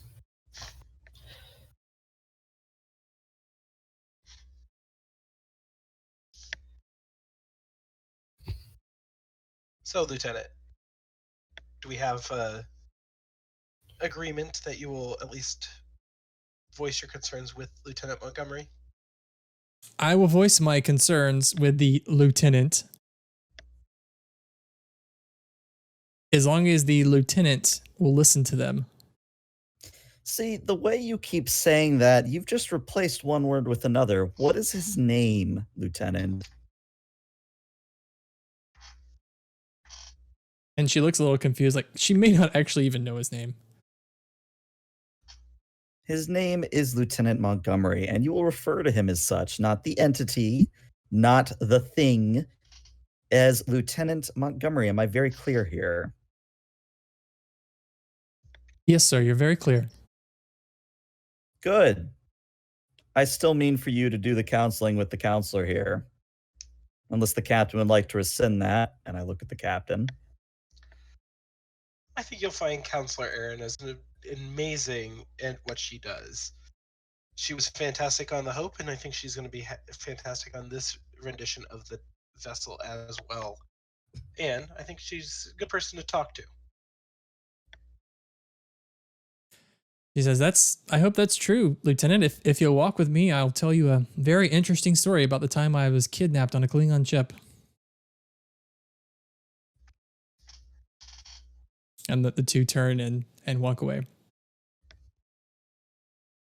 As soon as the doors close, I facepalm. Oh, I do the double face palm. Well, not exactly how I saw my first day in charge of a new ship. What did I Captain, miss? I must apologize. I did not intend for her to reach this level. No apologies needed. Montgomery gave me a heads up before I even managed to get over to the ship. He's That's pretty good doubly embarrassing, if I must say so, sir. As your first officer, it is my first duty to handle any and all concerns before they are brought to you. And I imagine that you're going to do that exquisitely. But you also have to see, I was the first officer of the Hope previously. I know I'm the commanding officer now, but since a lot of the crew were previously on the Hope, they're going to go through that because it's common. It just will take some time to get used to the new chain of command. Very good. I believe if you have business with Dr. Delix here, I will excuse myself. Understood. Yeah, we were just going to go look through the new sick bays. Since we were both doctors, it kind of would be nice to look through the whole setup. Of course, sir. I will go speak with Lieutenant Montgomery. Awesome. And when you're done with that, could you have all the departments report in and see what still needs to be done before we can out of Dire Dock? I actually have a meeting scheduled at 1800 hours, sir, doing that very same thing. Excellent. You're one step ahead of me. I love it. 3, actually, but we can start with 1, and I give you a smile. Well, you do have 4 feet, so you're always going to be a little slightly ahead of me. I just chuckle and walk out. Horse humor. Love it.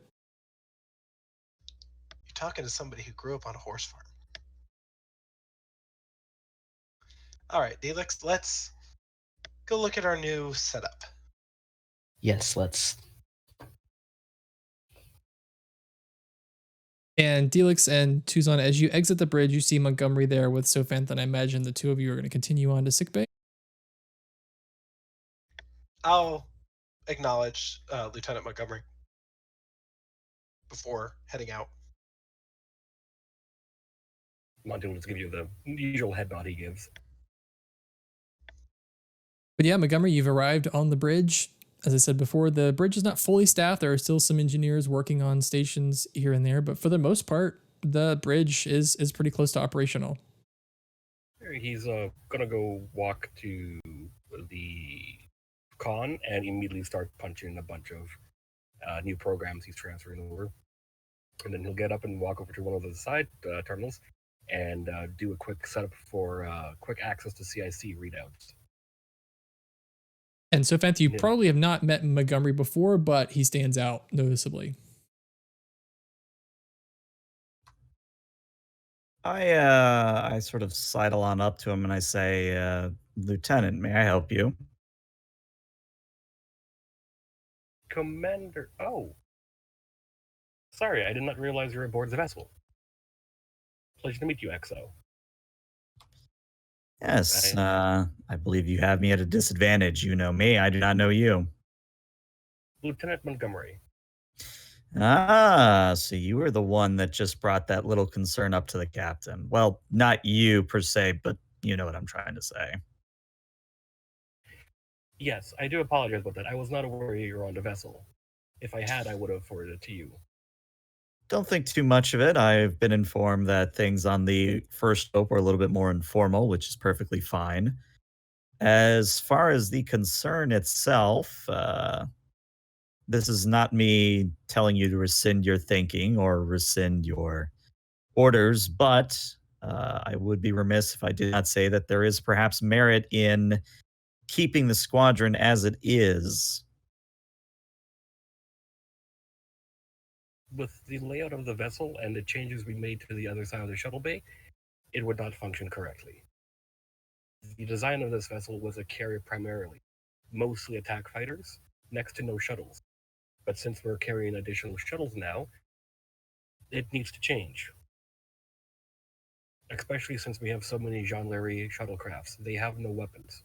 We will need a second wing of Valkyrie and possibly the Valor to protect them. If they had allowed the meeting to progress instead of calling security on me, they would have been showed the reason why.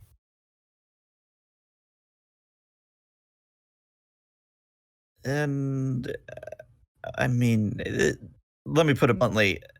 This sort of thing isn't my forte. There's a reason I am not a pilot, and a reason I am not overseeing the CIC. But it does sort of occur to me that there is at least some merit in what the lieutenant says, even if the lieutenant doesn't have, shall we say, the right state of mind when it comes to addressing a superior officer. If she's able to explain to me her idea and her reasoning with a coherent thought without berating or insulting the fact that I'm an android, I will listen to her. Good. And if she refers to you as the thing, the entity, or does not refer to you by name, or she calls me the entity, please let me know because I will bring down that stick so hard on her. And I just sort of let that trail off. This is the second time I was told to use a stick, or had heard about a stick. What was the first? Instead of using a stick, use a carrot. I'm sorry, is that a joke about me being half horse? Of course not. It I was smile at you though. Like there's a moment where you think I'm being totally serious, but I smile at you. there was the intelligence officer. He had mentioned it. He knows a lot of human metaphors. Ah, yes, Naval, yes? Correct. Well, I have a meeting with him at 1800. I will bring it up with him then. Excellent. Anything else, Commander? There is one thing. I'm going to be doing senior staff brunches on the weekends. You being an android, are you able to eat? Do you have any dietary preferences? I do prefer oil-coated circuit boards. I mean, that's probably a joke, Lieutenant, but It is. okay. I can eat food. I just do not have to. Well, let me ask you this then. Would you prefer to me to make extra for you, or would you not want to? I guess what I'm trying to say, Lieutenant, is would you like me to prepare something for you, or would you rather I not go to the effort? I would say not to go to the effort, but I would like to watch. It would be an interesting event to observe how food is prepared by different cultures, and also to intermingle with the new crew. Very good. I know that I have the tentative time for the brunch to be approximately 1100 hours. You show up at 1000 hours. Understood. And then I just sort of smile and maybe even give him like a reassuring like pat on the shoulder. And then I go back to my station at the bridge and yelling at Loggins. Loggins, why is Beta Squadron still complaining? Well, sir, we were just, playing with the boys a little, and we'll get right on it. If that was a song joke, you know what? Just do your thing, Loggins. Just do your thing. Song joke? I'm not sure I know what you mean. You're getting into the danger zone there, buddy. With that, Monty's gonna leave. As long as it's not 9 to 5. Oh, perfect God. time for a scene change. Y'all.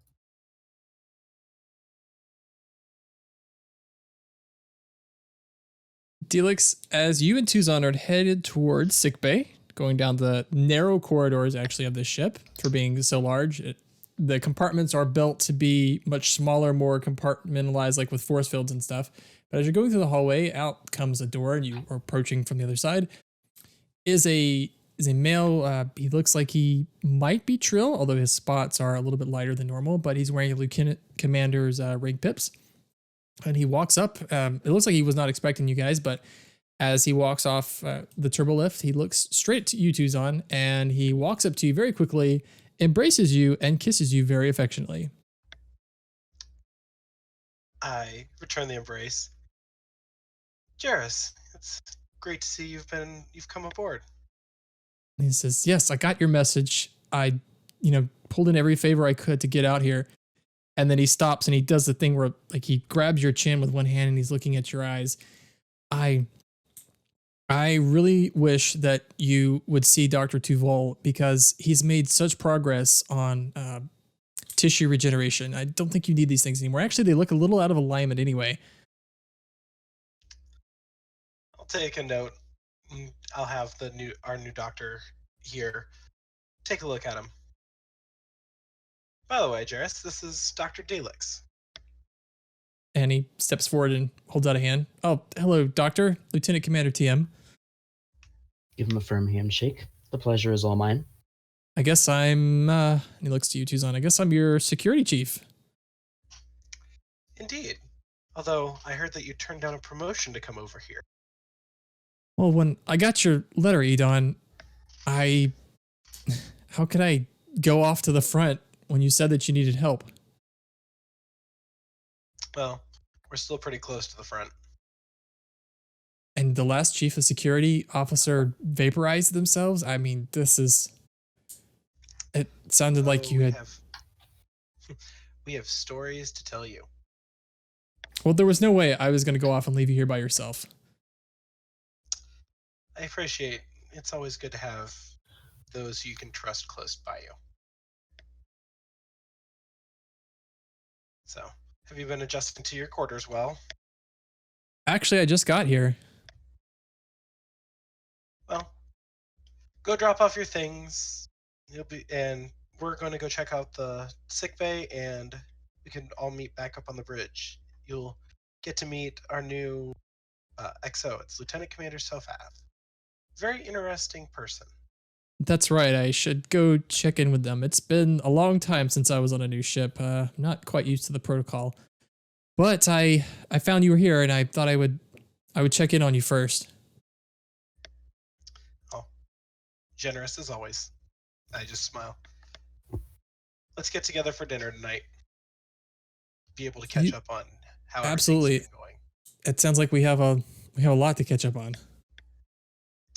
Indeed, we do. And he nods to you, Delix. Doctor, I won't keep you anymore.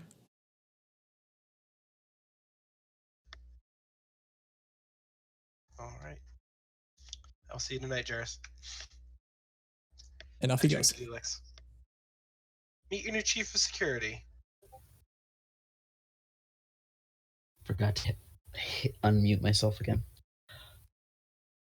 He seemed like an interesting person. Jairus is very interesting. Grew up in the Starfleet family, on the Luna colony, wild child. Went to Starfleet. I met him at Starfleet Medical.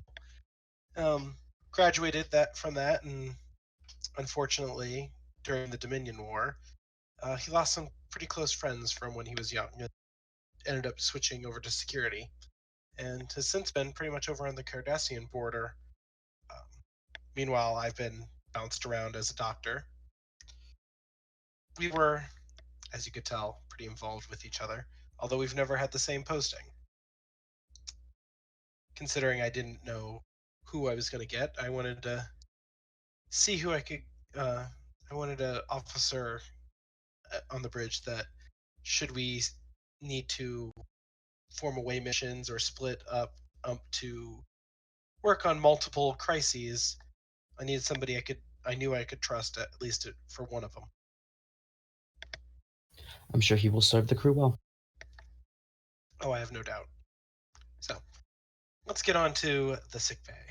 Yes, let's. And after some time, you guys make your way to the sick bay.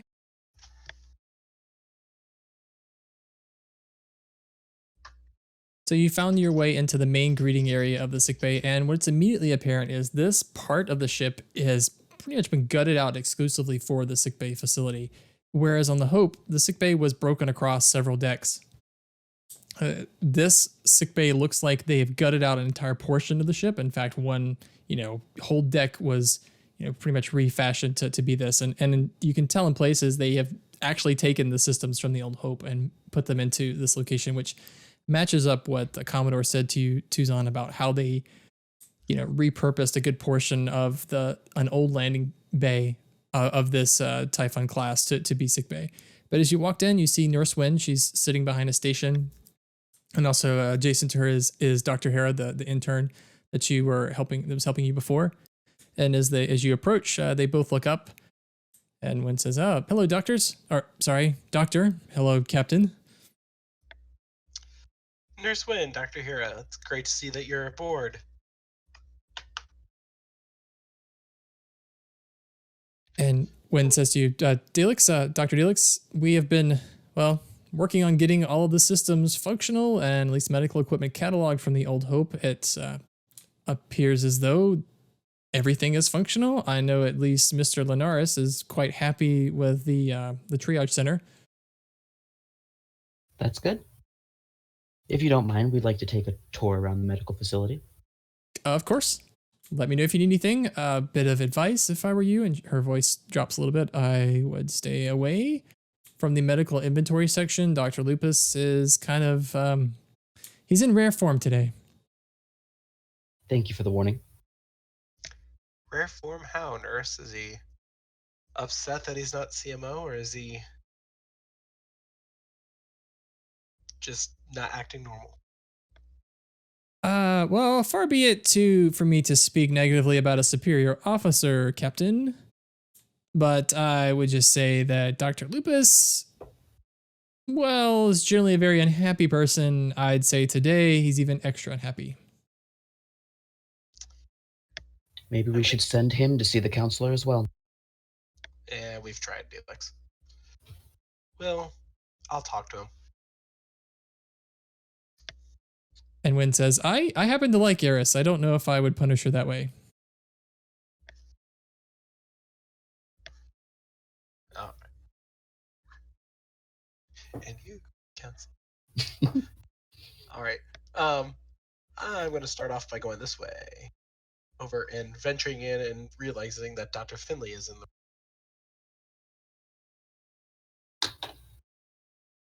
As you walk in, this is labeled as Research Lab 1. And as you walk in, Tuzon, Dr. Finley, as in there, also is his holographic, as he likes to call it, chicken Margaret. She's clucking around the room. Dr. Finley actually doesn't look up as you walk in. He's looking in a telescope. And he says, finally, my lad. Did you bring me a sandwich? No, doctor, I was just coming... You cut out there, Tuzon. Said, no, doctor, I just came in to check on you. And he looks up. Have we met before? Indeed, we have. We've served together. How are you enjoying your new accommodations aboard the ship? Oh, it's quite remarkable. Oh, I know you. You were the one that disintegrated the first officer. Is that right? Nope, that wasn't me. You know, I have a theory about reconstituting disintegrated molecules. We can always try it on that first officer. I would love to see your research here at some point in time. Of course. I believe that after the reconstitution happens, she may have a bit of a skin rash, but it's nothing we can't treat. Well, keep me informed on that. Continue my rounds. And out I go. And peek my head into this room just to see.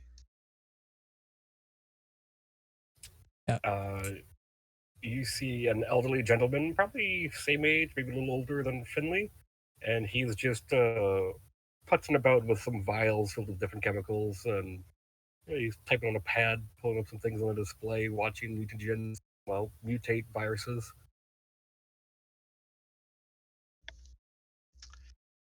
Fascinating science work you're doing in here. Guten Morgen, Captain. Good morning. And what brings you to my laboratory? I'm just taking a tour around the sick bay, being a former doctor, which is so strange to say. I'm curious to see how everything's... Well, everything is good, for the most part. There's a couple of things wrong. Oh, Well, I don't have authorization to be here. And less authorization to do this. He just grins. then who might you be? Oh, I'm supposed to be on the ship. I'm part of the intelligence division. Information extraction. I hope you never need to use my services. Well, it's good to know we have some skills aboard. Don't expect a report from me, if you ever have to require my skills. Duly noted. I'm gonna walk out, check on the other 3 rooms, then walk back into the entrance. And Oh, I this see we still- side of the sick bay Tuzon is mostly medical laboratories, and there's also some isolated examination rooms. Right. I look to Nurse Wynn. We still have Finley? Well, Captain, if you wanted to do something about that, I think you could. Honestly, I thought most of the doctors were reassigned. And Hera, she voices up. I think, Captain, I believe Dr. Finley made a special request to stay on board. Finley's still a puzzling character. But if he's going to stay on board, we can definitely use his skills in some way, shape, or form. And Wynn says to you, Delix, Doctor, I wonder if you could maybe convince Finley one day to lose the chicken. He still maintains that it's a hologram. We haven't exactly seen any leavings from the chicken. However, in a sterile environment, it would be great to not have to worry about that. I'll work on it. I just lean over and whisper to Delix, good luck. I tried. It didn't work. I'll see what I can do. All right. I imagine we continue with the tour. And as you walk through, you notice like there are certainly there are surgical units, fewer than on the Hope. There is a large triage area that's staffed by Linaris. And then also a medical supply section that's being inventoried by Dr. Lupus. Could, of course, go to any of the sections if you'd like, but nothing too remarkable is happening. Just on the whole, everyone is trying to get things ready for the maiden voyage of the ship. I'm going to go over and talk to Dr. Lupus. Okay. Doctor. And as you approach, you see Lupus. He's sitting at a desk, a terminal, and it looks like he has a pad and he is typing in some stuff. You can tell the job he's doing is very menial. It's actually like cataloging medicine and injections. Very, very boring work. He looks up as you approach. Hello, Hello, Captain. You can still call me Doctor. It's still technically correct. Is there a reason you have blessed me with your presence today? Just checking on the medical facilities, seeing what all was happening down here. I realize I'm in command of the vessel, but Medbay still feels like home in many ways. Well, as you can see, I've been relegated to just doing simple work that any nurse could do. However, due to these new, and he looks around, accommodations, apparently I have been reduced to just normal medical staff. My office has been removed. In fact, I don't have an office anymore. Yeah, there's a lot fewer positions here.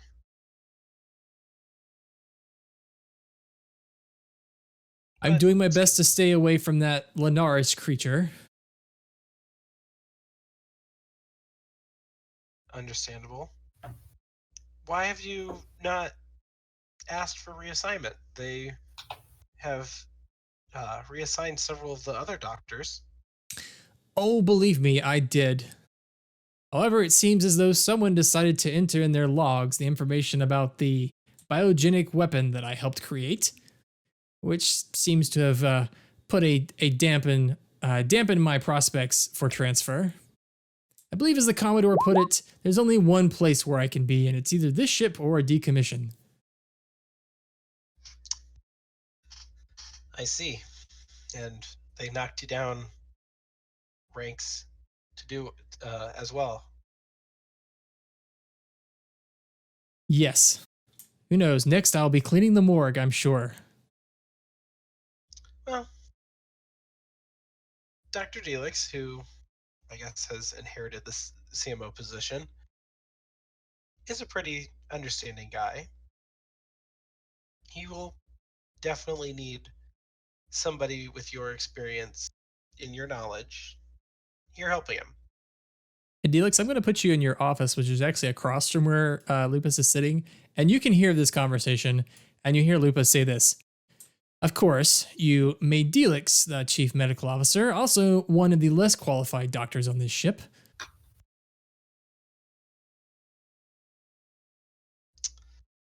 Well, to be fair, when I got the list of people who could be chief medical officer, you were not on the list. Once again, I am passed over. My qualifications and experience are easily discounted, it seems. Well, like I said, I was under the assumption that you had been reassigned to the star bases or to the frontline ship where somebody of your skill would be needed. Although we're going to need your skills here too. And as I said, believe me, I can tell when I'm not wanted. However, apparently I have been thwarted. Well, I'm happy to see that you're still on board, Doctor. Like I said, we are going to need your expertise. And he seems a bit puzzled in that you said you were happy that he was on board and you were authentic about it. He seemed a little surprised by that.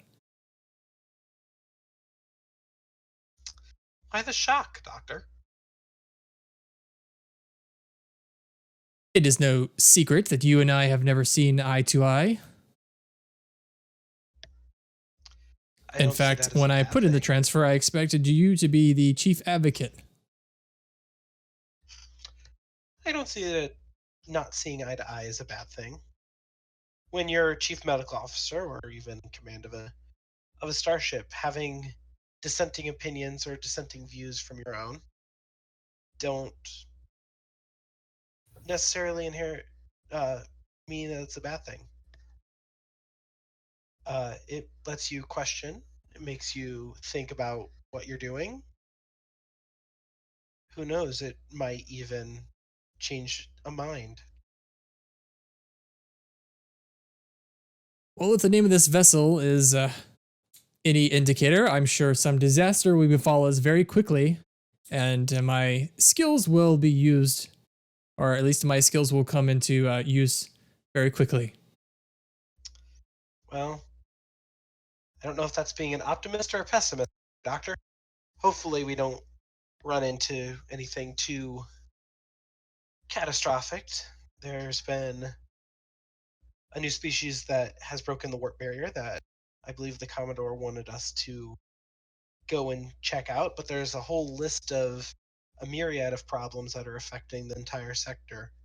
We're the only ship out here that's going to be able to address these issues because all the other ships are at the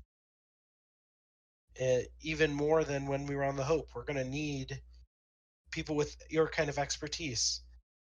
Sure, you're not the chief medical officer, but that also gives you a little bit more leeway. You're not required to be in here. You could be in other research bays doing the different research that we have to do. You could be on away missions because there's going to be times where we're going to be on the grounds dealing with medical emergencies while the ship is away having to deal with a different crisis.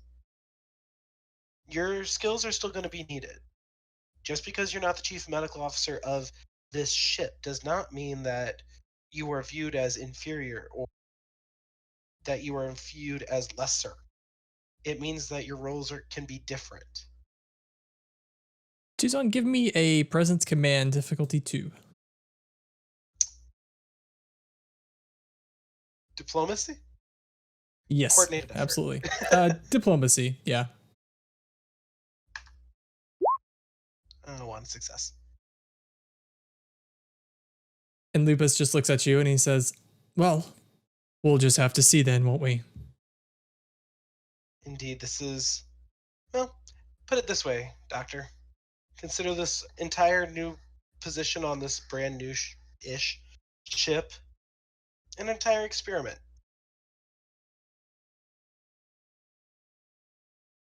Indeed, I will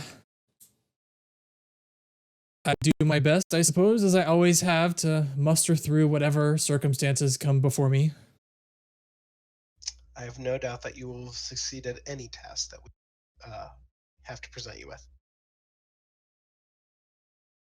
As if you don't mind, I'd like to get back to my work. As mindless and beneath me as it is, I'd like to finish it at least. I don't think it's mindless or beneath you. It's just as important as other job in here. Knowing what we have in stock lets us know what we still need.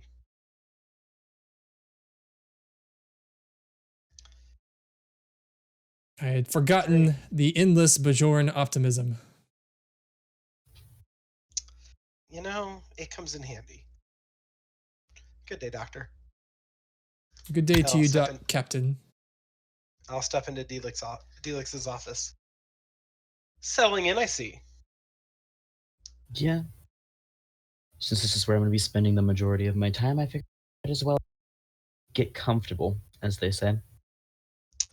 Well, as I was just talking to Dr. Lupus, we're going to need pretty coordinated teams. It's going to be interesting. We have less medical personnel than what we did on the previous Hope, where you were in charge of a small team. Now you're in charge of an entire med bay, as well as teams that will be going out and dealing with other emergencies as we encounter them. It's not going to be a small task. I will certainly do my best, Commander. Oh, I have no doubt. But I think I should be getting back up to the bridge. Would you like to join me, or would you like to stay here and make sure preparations of your med bay are finalized? I'll stay here and make sure things continue to run smoothly here. Understood. I will get out of here and let you get back to work. Let me know if you need anything. Thank you, Commander. And back to the bridge I go. Okay, and I'm actually going to jump forward with some time unless anyone has something they would want to take care of before the ship gets underway.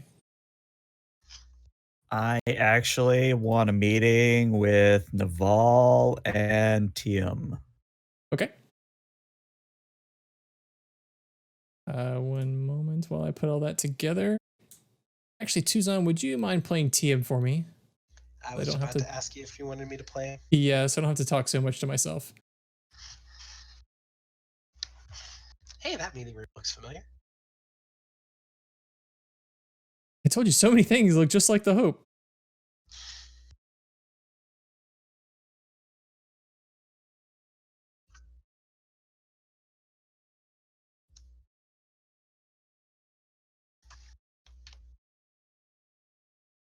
All right, cool.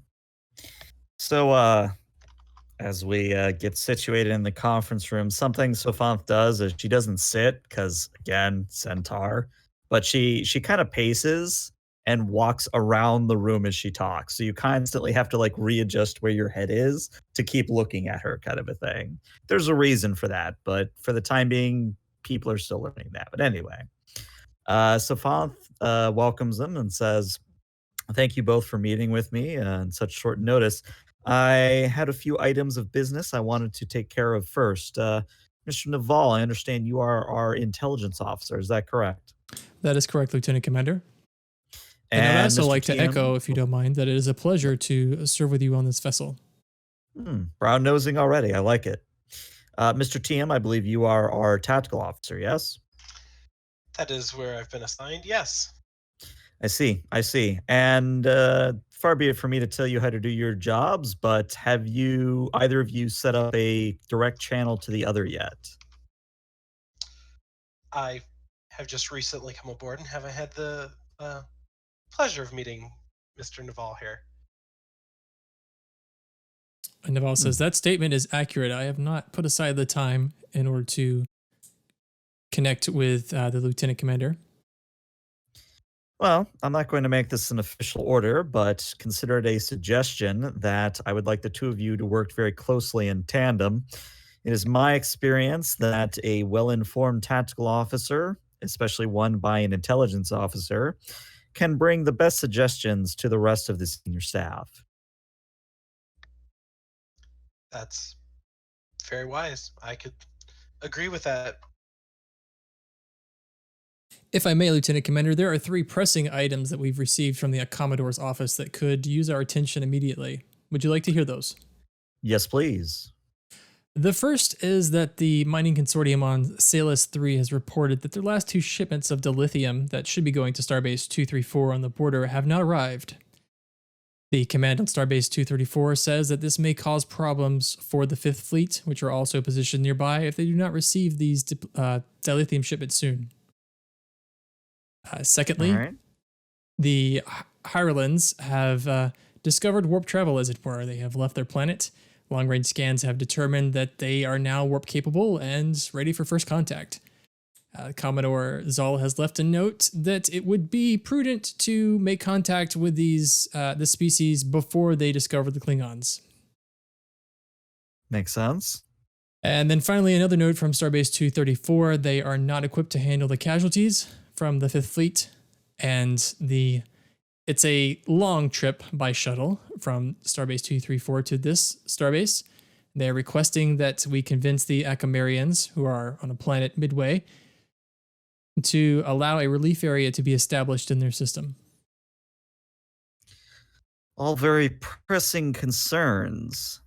Which do you believe to be the most prudent? I have my own idea, but I'd rather hear your suggestions. And I look very pointedly at TM, including you in this. I'd like to hear both of your suggestions on this matter. Well, from a security standpoint, missing dilithium a good thing, and the point that it's going to be starting to deprive our front lines of the resources of a pressing matter for the war effort as well as um, those around. I could also see the importance of trying to negotiate the relief colony for those injured being transported from 234 to this starbase first contact is definitely important and should be emphasized as an importance, but given the situation that we are currently in, I would say we need to focus on finding that missing dilithium and tending to our injured before we bring anybody else into this conflict. Noted. And what say you, Mr. Naval? My opinion, Lieutenant Commander, is that the situation with the Hirelands and the missing dilithium, while they are important, are more hypothetical. The Fifth Fleet not having dilithium will, of course, be a problem at some point. However, they are functional now. Where I'm going with this is that the injured going from Starbase 234 are a real problem currently that exists. It is very possible that many are not being treated correctly, or in fact, their injuries are worsening because they have to travel so long to this starbase. It is my opinion that those injured have a much more immediate problem than the other two. We seem to be an interesting situation, gentlemen, where we each agree that, well, maybe not agree, but we each think that one of the three missions is important. Personally, I think that first contact, especially given the geopolitical situation, is rather paramount. Interesting. Perhaps we should each perhaps we should each prepare a report for the captain. Please have it submitted to me by 0800 tomorrow morning, and I will present them as fairly as I can to the captain. Understood? One other thing before I release you, and at this point I've made like 3 or 4 circuits of the table, and I finally stop at the head of it. I am holding a weekend brunch for the senior staff. Do either of you have any specific dietary requirements? Not at all. Being of human and Trill descent, I'm pretty hardy. And And you, Naval Mr. says, Naval? I am a vegetarian, so no products, please, from a living creature. I find that very distasteful. Does this include eggs? Yes, Lieutenant Commander, does include eggs. So I guess technically Very it's good. vegan. Okay, yeah, I wasn't sure if it was vegetarian or vegan because there is a difference. And it is very good. I will prepare a purely vegan vegetarian meal for you. Sifith, why don't you give me a command insight difficulty of 0? Sure. Do I have a focus? One I don't sec, know if I did because I have persuasion, but Nah, no, you don't. All right. Complication. Oh my goodness! There it is. Have 2 threat. I don't want that complication. Okay. We got a momentum out of that. True. I want to keep the momentum though. We're probably gonna need it. So you're giving him up to 17 threat. Okay. Hey, It is- I wasn't the one that gave him 6. Let's be clear. This is all a Monty, whatever happens at the end, you'll see. It's so Vance, what you realize is that it's unusual for a Romulan to be vegan. It's actually very Vulcan. I think I'd bring that up. Yeah, and I say, Naval, if you don't mind me saying so, it's not uncommon, but is notable that you are taking more after a Vulcan than a Romulan, if you don't mind me saying so. No, Lieutenant Commander, I do not mind you saying so. Far be it for me to press you on your preferences, but is there any Vulcan in your family history? Lieutenant Commander, I believe that is a breach of medical protocol to ask me of my history or lineage if it does not directly affect my current operating circumstances. However, I will answer your question, and that is no, I do not have any Vulcan lineage. However, I am a strong advocate of the reintegration of Vulcan and Romulan societies. Ah. And I do apologize for what may have been a breach of procedure. I simply wish to get to know the people I am presiding over in the captain's stead. Tell me, are you familiar? You must be then familiar with Spock's efforts at reunification. How is, well, I shouldn't say how is, how did, tell me, did he end up making it out of the whole situation? I honestly am not very clear on that. Unfortunately, Ambassador Spock was one of the chief proponents. Well, It was very fortunate that Ambassador Spock was successful in his efforts to stop the Hopus supernova. However, it did cost the ambassador his life. Hmm. Rather grave tidings, but for a man as colorful as he was, I see no more fitting end than saving an entire species, an entire star system. Hmm. You must excuse me. I am a bit of a history buff. I simply like learning about such things. Very well. Do either of you have any other concerns that I should be made aware of? Not at this time. Not that I have. Um, not that I can think of. I would like to Very good. mention, Lieutenant Commander, that while I do not share in any capacity the lieutenant's disdain for Lieutenant Montgomery, they are not wrong. The lieutenant's presence on this vessel is illegal. Has that been mentioned by the captain in any capacity? No, but my understanding of the situation is that until the captain makes a point of it, that we're to treat Lieutenant Montgomery as as any other member of Starfleet, and I expect everyone on this vessel, regardless of their background, personal history, et cetera, to treat them as an individual. You may disagree with him, of course, and I would encourage you to bring any disagreements to Lieutenant Montgomery. But let's just say I've heard way too many people refer to him as that thing today, and it's not really something I'm looking forward to discussing with the counselor. The lieutenant is a I've very said, decorated officer. Perhaps if I could provide details from his service history to others, that might go. Perhaps his credibility could be a way to assuage any of their concerns. well, you are the intelligence officer. If you feel that would be behoove of you to do so, please feel free. Thank you, Lieutenant Commander. I'll begin my investigation immediately. All right, gentlemen. Seems we have reached the end of our meeting. Meeting adjourned. Thank you, Commander. And Naval rises and leaves. And then I go to make a report to the captain, but we don't need to play that scene out. Monty, after his duties, he's going to actually take his first time off since he got aboard the Hope. He's actually going to go onto the station. And Okay. he's going to just roam around. Where would Monty end up? However you feel like it. He's roaming around. He's just curious. I'm actually going to throw Monty at the Red Nova. So Monty, you've wandered your way through the station. Most of it's pretty boring Starfleet fare, I would say. It's a engineering station, so you've got to see, shuttles being repaired. You've noticed that there are actually quite a bit of casualties coming off of many of the shuttles that are coming from Starbase 234. But you found your way to the Red Nova. It's pretty late, I would say, so it's not too populated. You do see a Lorian at the bar. He has an empty drink and he looks very sad, but as you've also walked in, you notice Captain Williamson in a corner by himself. Tilt my head and head on over to him and just say, Captain. He looks up.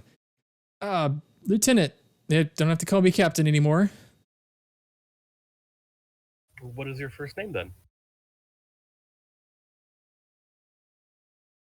I'm struggling to remember the first name I gave him. One moment.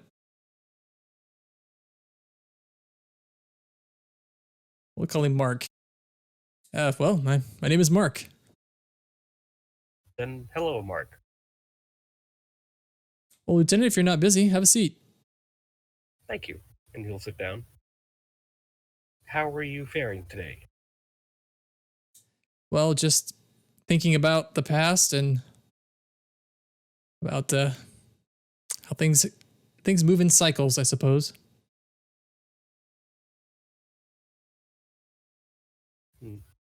I too have been thinking about past decisions. But unfortunately, it is against Starfleet protocol to attempt time travel, so it's all just a theory now. I have a hard time with the decisions I've made once. I can't imagine adding multiple layers of changes to that concern. I was surprised to hear your resignation. Well, Lieutenant, I've been in Starfleet, gosh, almost 60 years. I just took a look at my life and my service history, and well, much like our old girl, and he waves his hand to the original Hope, which is out, out the view, out the window, and you can see her mostly disassembled. To all things, there is an ending. Hmm.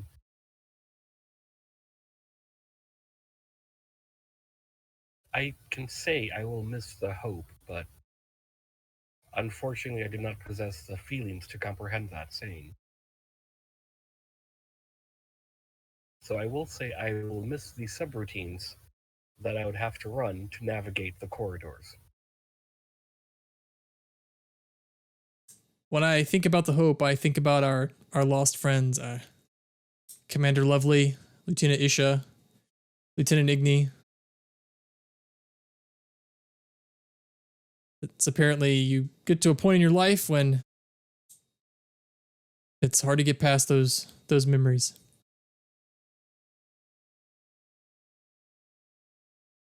I do not know if it is a blessing or a flaw that I will not suffer that. It is hard to understand how I should react when told something. Programming that is running and you're talking to doesn't understand. But the subprogramming that was developed for conversation, pauses, habits, quirks, and flaws of how I speak and interact with individuals, that will analyze the response I should give, but I do not understand why. It is a display with no meaning. If I may, Lieutenant, it reminds me my very first command. I was very young, in fact, during the Dominion War. I remember my first time sitting in that chair. I had no idea what to do. Everyone looked to me to make decisions, and I just was paralyzed in fear. The way I got through it was I thought back to my time with former captains, and whenever a situation came up, I thought, how would this captain handle it? How would that captain handle it? In a way, it's very much like you described. While you have the experiences, I don't believe that your inability to feel emotion limits you in any way. You are no different from a person. You are just the sum of those experiences, and you have the ability to draw from those to be whatever you would like. You can mimic someone that you like, or also mimic someone you don't like. I have been contemplating a change to my appearance, but I think that would be a mistake. I have flesh tone pigment to blend in, to look like a normal human.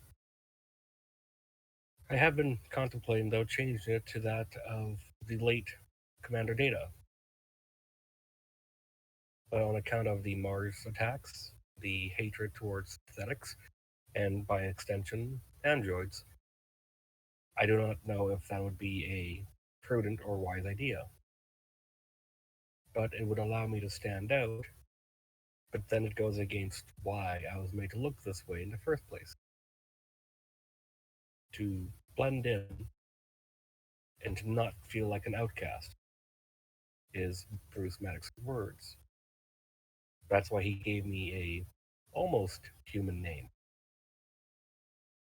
Well, Mr. Montgomery, far be it for me to question the choices of Dr. Maddox. He's a much more intelligent man than I am.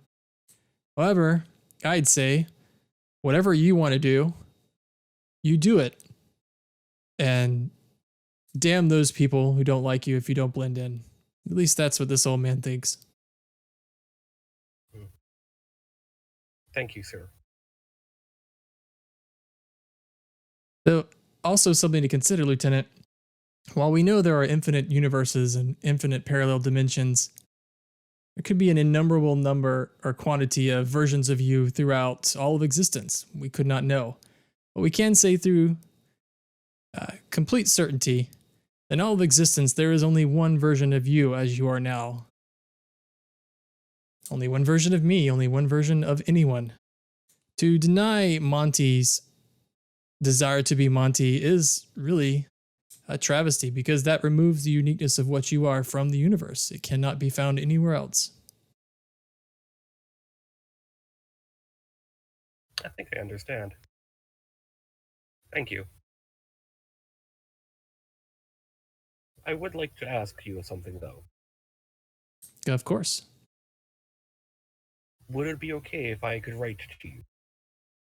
Of course, I would appreciate some communication. I haven't quite decided what to do with myself. I know I'm going to Regulus, but there we'll see. The Commodore has been gracious enough to give me a shuttle.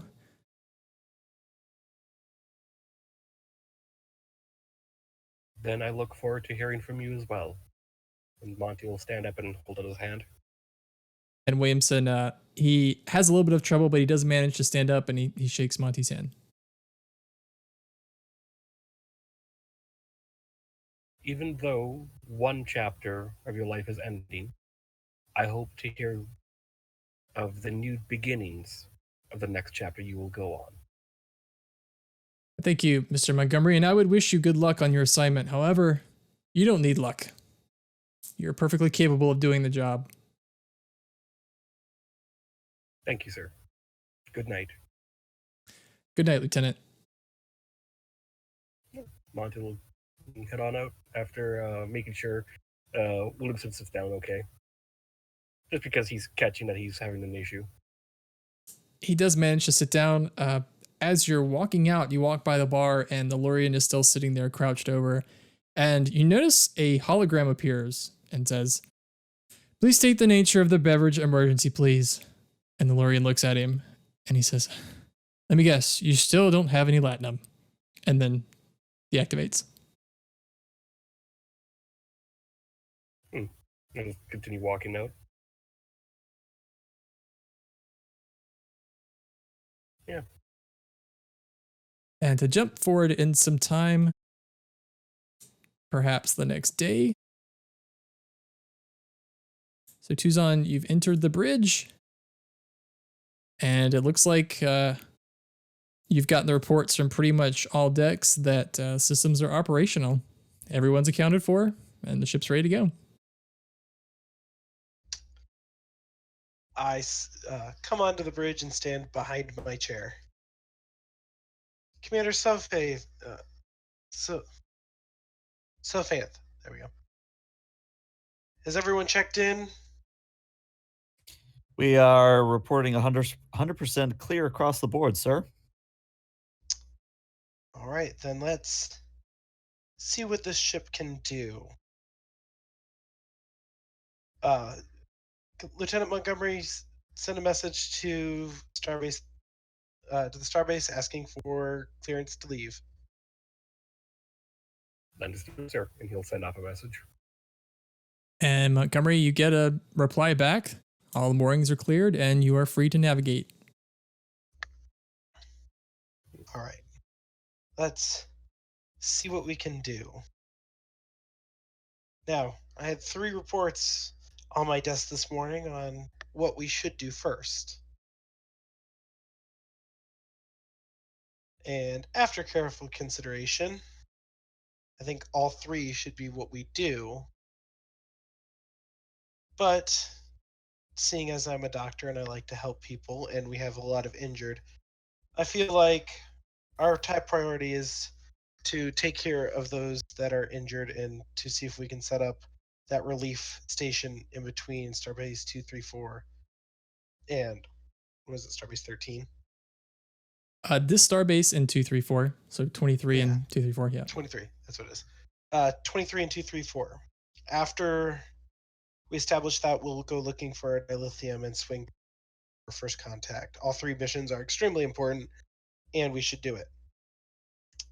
While we are there looking to make that diplomatic agreement, I would like and Lieutenant Montgomery, this is where you come in. I would like to send out one of our survey vessels to do recon in the area of the missing dilithium, see if they can come up with any clues as to where it might be going. Understood, sir.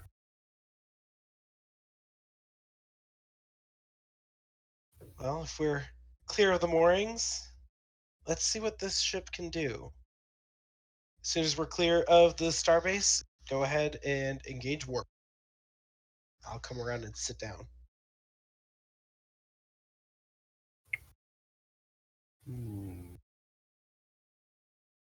Do I take us out like normal and follow regulations, or do I be spicy? We're sitting at 17 threat. I say normal. I mean, Okay. you got a good point. Yeah. Okay, I'll be normal. We'll take us out through protocol and everything like that. Stirring the pot a bit, Montgomery, you were kind of challenged by a pilot on this ship. One way to win some credibility might be by doing an amazing piloting job, but yeah, that could go south, and I do have a lot of threat. I don't want to smash this ship into the starbase. That Or would pull be a bad. Galaxy That's true. Quest and just get a mark down the side of the hull. Yeah. Yeah, that's not. Then what we'll say is the final scene is of the New Hope pulling away from the starbase, the large Typhon class vessel, as she pulls away, and we see her as she flies by, and then the flash goes to warp. But before we call it a night, what we need to do is we need to resolve what is going on here. So I know I alluded to we were going to do something on this map. Let me talk a little about what is going to happen. So if you guys notice, there are 3 Starfleet icons. There's one for the 3rd Fleet, the 7th Fleet, and the 5th Fleet. And I'm deleting Purser. I've already got 17 threat. Yeah, there's a number for each one of these fleets. So I'm taking this sort of like fleet combat, but even more simple. What we're going to do is for each one of these numbers for each fleet, and then I'm going to do for each corresponding Klingon fleet, is we're going to roll that number of challenge dice, and whoever has the higher number will win this sort of round, and the one that lost will lose 1 point off of their score. And this represents the continuing back and forth of these 2 groups of vessels. It's not necessarily mean casualties or destroyed ships. It could just mean like fighting spirit or, something a little more story-like, not necessarily destroyed ships. But this will definitely have an impact on future missions that you guys get, or even the missions that you undertake, if like the Klingons break through. That can happen. But to throw another ratchet into this, for each momentum you spend, or correspondingly for each threat I spend, you can add 1 challenge dice to that roll. So like for the 3rd Fleet, I need someone to roll 6 challenge dice. If you'd like, you could spend your momentum and make that 7 challenge dice. Yes, so now I have 17 threats. So I think, I'm going to be throwing a lot of challenge dice out there. However, the loser only loses 1 point, no matter how good the opposing roll is. So. See what you did to us, Montgomery. So I see nothing. Basically, I need somebody to roll the 3rd Fleet for me, and I'm going to roll Klingon Delta. I volunteer Delix for this responsibility. Okay. So I'm Well, going also to because he hasn't rolled anything. Yeah, he hasn't rolled anything, and I think it's good to teach him where the macro is. Because this is your first time with Roll20, isn't it? Yes, it is. Cool. So if you look in your right-hand menu, up at the top, there should be a bulleted list. Should be the collections tab if you mouse over it. Okay. If you click that, you should be given a menu that says macros, deck, rollable tables, etc., etc. There should be a challenge dice macro in the list of macros. Yes. Okay. What you want to do is click the in bar button next to it. Mm-hmm. And then below that, do the show macro quick bar underneath all of the macros. Okay. And what that should do is on your map screen, there should now be a button that says challenge dice. It'll be below our names. Yes. Okay. All right, you just want to push that, and it looks like you're putting in 6 when it asks you for momentum. Or number. Okay. Or yeah, for the number, yeah. So just hit roll. Yep. Oh, you only did one. When it pops up, put 6 in there, and then now 5. When it pops up. I'm confusion. So when you hit the... Oh, sorry, go ahead. I say when you on the map screen, so like not in the sidebar on the screen, there's a challenge dice button below. At least for me, it's under GM Josh's name. Okay. If I got you it. click on that, it'll pop up a box saying input value and number of dice. Put 5 in there since you already rolled 1, and then hit OK. Got it. There you go. Good roll. We still lost, but good roll. Yeah, good roll. So yeah, I think that's a total of 7, but it was against 11. So Klingon Delta does defeat the third fleet this round. So I'm going to reduce the third fleet down to 5. So if someone can roll the 7th fleet for me, I'm also going to spend some more threat here.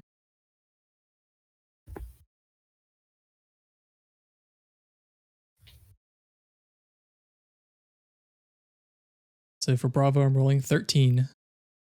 Why don't you take this one, Monty?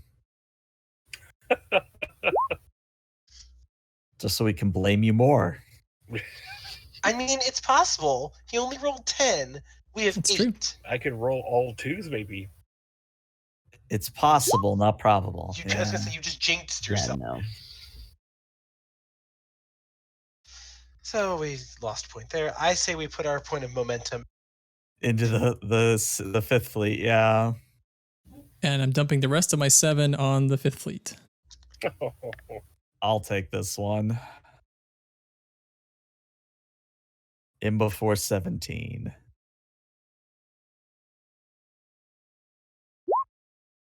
An 11. It's not possible for us to beat it, so I'm not even going to roll.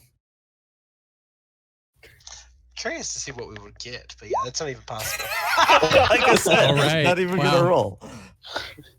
Wow. So the reason I'm doing this is to track what's going on in the war effort, and also I think it's a good thing to do with all that extra threat and momentum that we'll have at the end of the session. So like if you guys are, it's like the last scene and you're like, oh well, I'm not going to use this momentum, I'll just, who cares? You actually have a reason now to, on the last scene of the game or the last few scenes, to get as much momentum as you can. Consequently, also not give me a threat bomb on the last scene because I'll use it like this. To be fair, you can contain more threat than we can carry more momentum. This is That true. Because you But, start yeah. with more threat than we can total momentum. That's true. But this means will we have to give him good ways to spend it. There you go. Unless you want to add a third token in called fleet momentum, and that's anything over 6. No, I like that idea.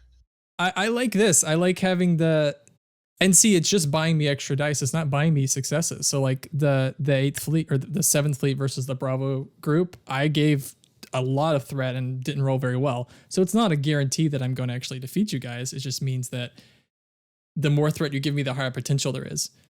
Yeah, it means no more 6 threat bombs unless we really need it. Yeah. Yeah, I thought I was going to get attacked, so... Yeah, but this will come out to play maybe even the next session because all of the fleets have casualties of some sort that might start trickling into play. And like I said, if one of these fleets, either side, ever gets to 0, that will really start having some dramatic effects. But I believe where you guys are headed next time, you're at Starbase 23. You're going to the Akamar system, which is right here.